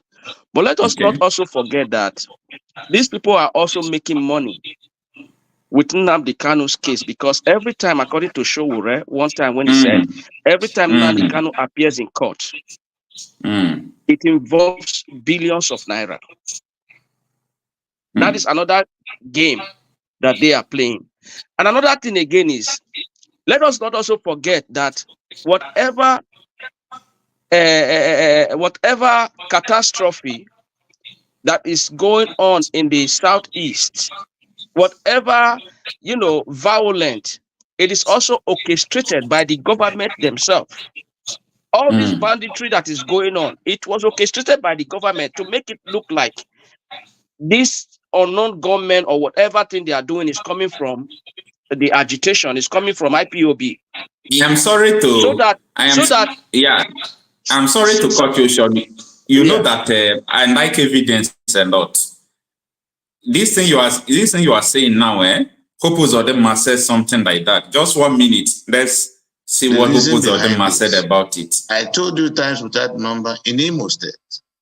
Some of the cases of banditry here are politically contrived. Some are the real attacks by bandits. So I think that the kind of politics with bitterness that is going on in the state and some part of this region should really be condemned. And that is why we have decided to embark on both kinetic and non-kinetic approach. Is there any reason, perhaps AIG or yourself as a government in Imo State discovered behind the direct assault on security agents or agencies or the Nigerian police force in Imo State? Any reason behind that? Why are they doing that? Well, it is not limited to Imo State alone. Of course, you can see the wave of banditry across the country today. There's banditry in the northern part of the country, banditry in the southern part of the country, banditry also in the eastern part of the country. But there are peculiarities state by state. Some of these crimes are being supported.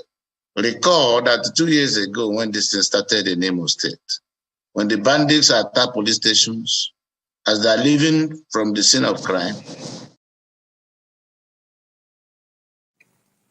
Now, there is a statement he made at the beginning. He said that it's because of politics of, try to remind me the word. politics of bitterness. That insecurity in the Southeast is a politics of bitterness. In other words, when they are talking about insecurity, it's not only people who are either, as they say, that is people who are agitating and all those things. People who are agitating, I don't know, but this man is just confessing that it is politics of bitterness. And I am asking, how can there not be a politics of bitterness where he came out number 4 and Supreme Court brought him number 1 to number 1? So such a thing, you think that other political opponents will keep quiet and not sponsor insecurity. So most of this insecurity are being sponsored by politicians. You were there when I played this video. And the government, the politicians are the government. They are the government. Yeah. You understand? Exactly. So that is the point. That is the point that I am trying to make. So that they will now direct everything to say IPOB or Biafra agitations are the ones who are committing all this crime, who are bringing all this unrest to the Southeast. But another thing again, let us not also forget that before this banditry, before this kidnapping and all this terrorism in Nigeria, let us not forget that a commissioner of police, that is a IG, at that time made a statement to Nigerian citizens that everyone to take away guns from individuals. So that will give you an insight that there is actually a very deep secret agenda on how these people are going to let their people run over innocent civilians and conquer their territories. This is a game plan that I have been talking about. It's part of conquering, taking Nigerians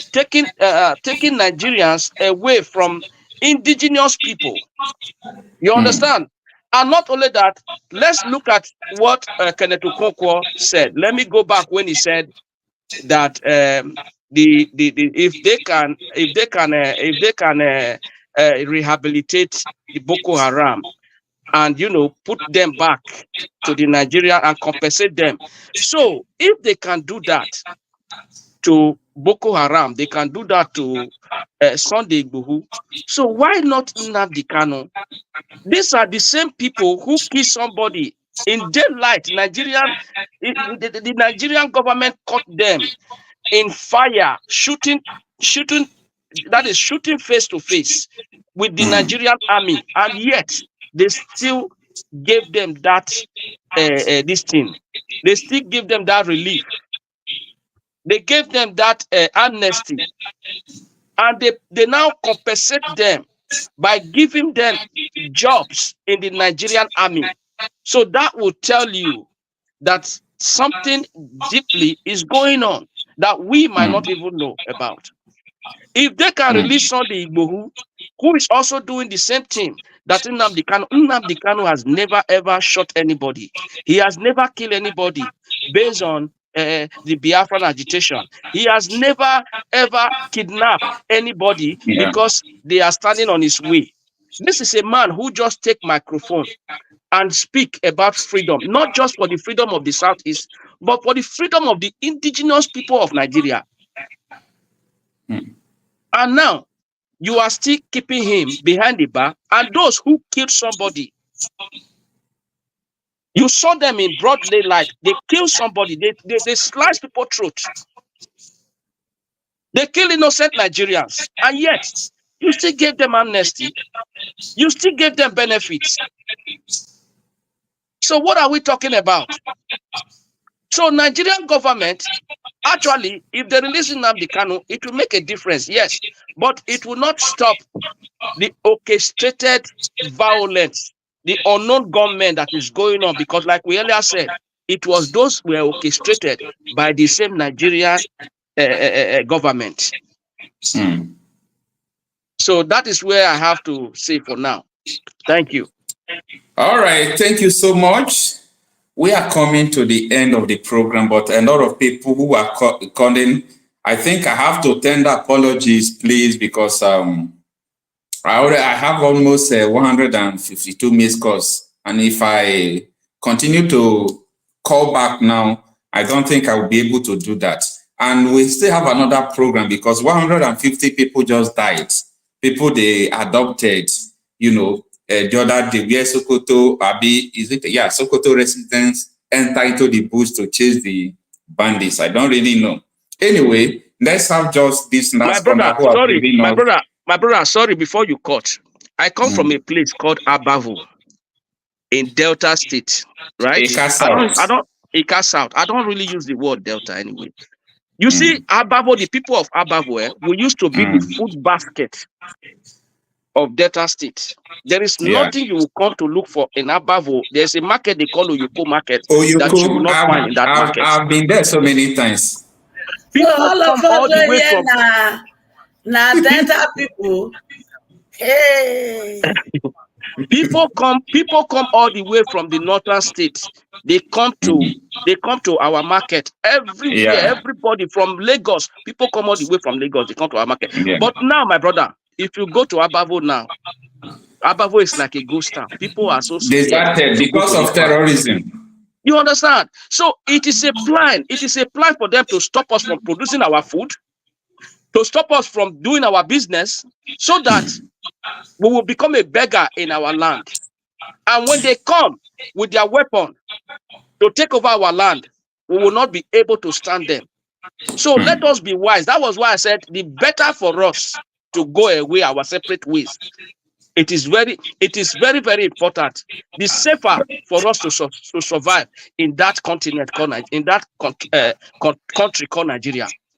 The best thing is to go our own way. Otherwise, I keep saying it, one Nigeria will consume everybody.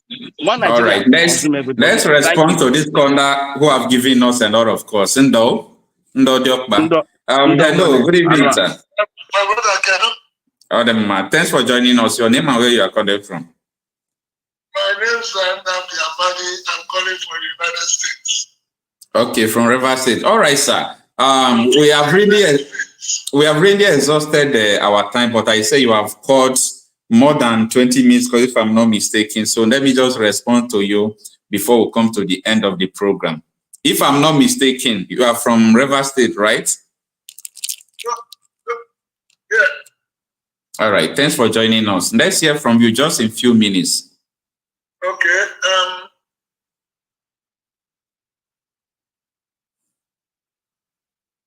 All right. I'm from Imo State, but it doesn't matter. Don't worry. We can hear you talk now. Good. The problem we have is that we are all looking at, we are not looking at the problem. The problem we have is that the agenda of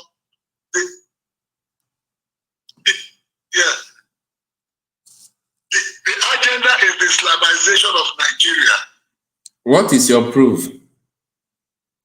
My proof? Yeah. You just said it yourself. The Boko Haram have been enlisted into the military, army, police, Air Force, DSS. And these are people who their own mindset is to Islamitize Nigeria.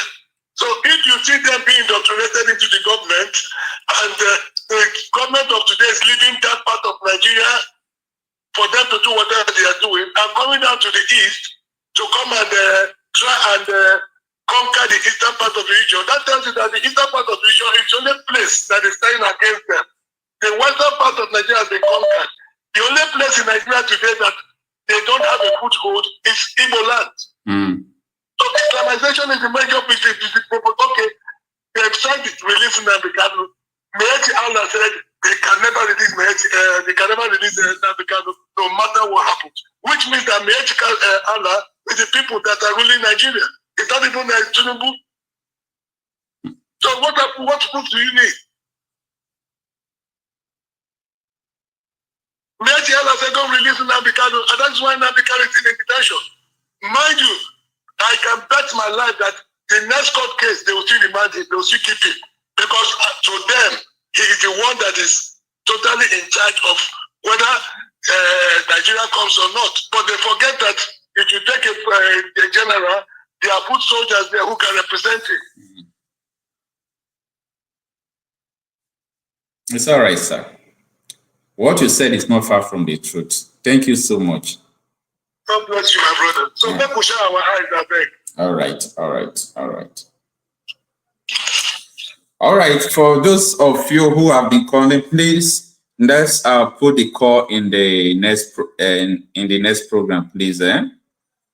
We have exhausted our time. This program is supposed to be just for 3 hours, and this is 3 hours and 24 minutes. Please, let's meet in another program. So when is the other program coming? Ma? When is the other program starting? Definitely is going to be around is it a midnight? Yes. Okay, Nigeria midnight. Yeah. Which is at 5 p.m. here. Yeah. And I just pray network will allow us to do it. You don't keep me awake since 5 a.m. here. Thank you so much. Thank you so much. I really appreciate your time and everything. Thank you. Please, if you have not subscribed to this channel, kindly subscribe. Help us to share this broadcast. May God bless you. Happy Sunday and new month to you all. And you too. Bye-bye. All right, ma. All right, ma. Bye-bye, ma.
But you don't know what tomorrow brings. It's crazy. People down in last life every day. You read about it in the news, but you don't believe it. You won't know about it. And the man in the lamp black coat comes on your door.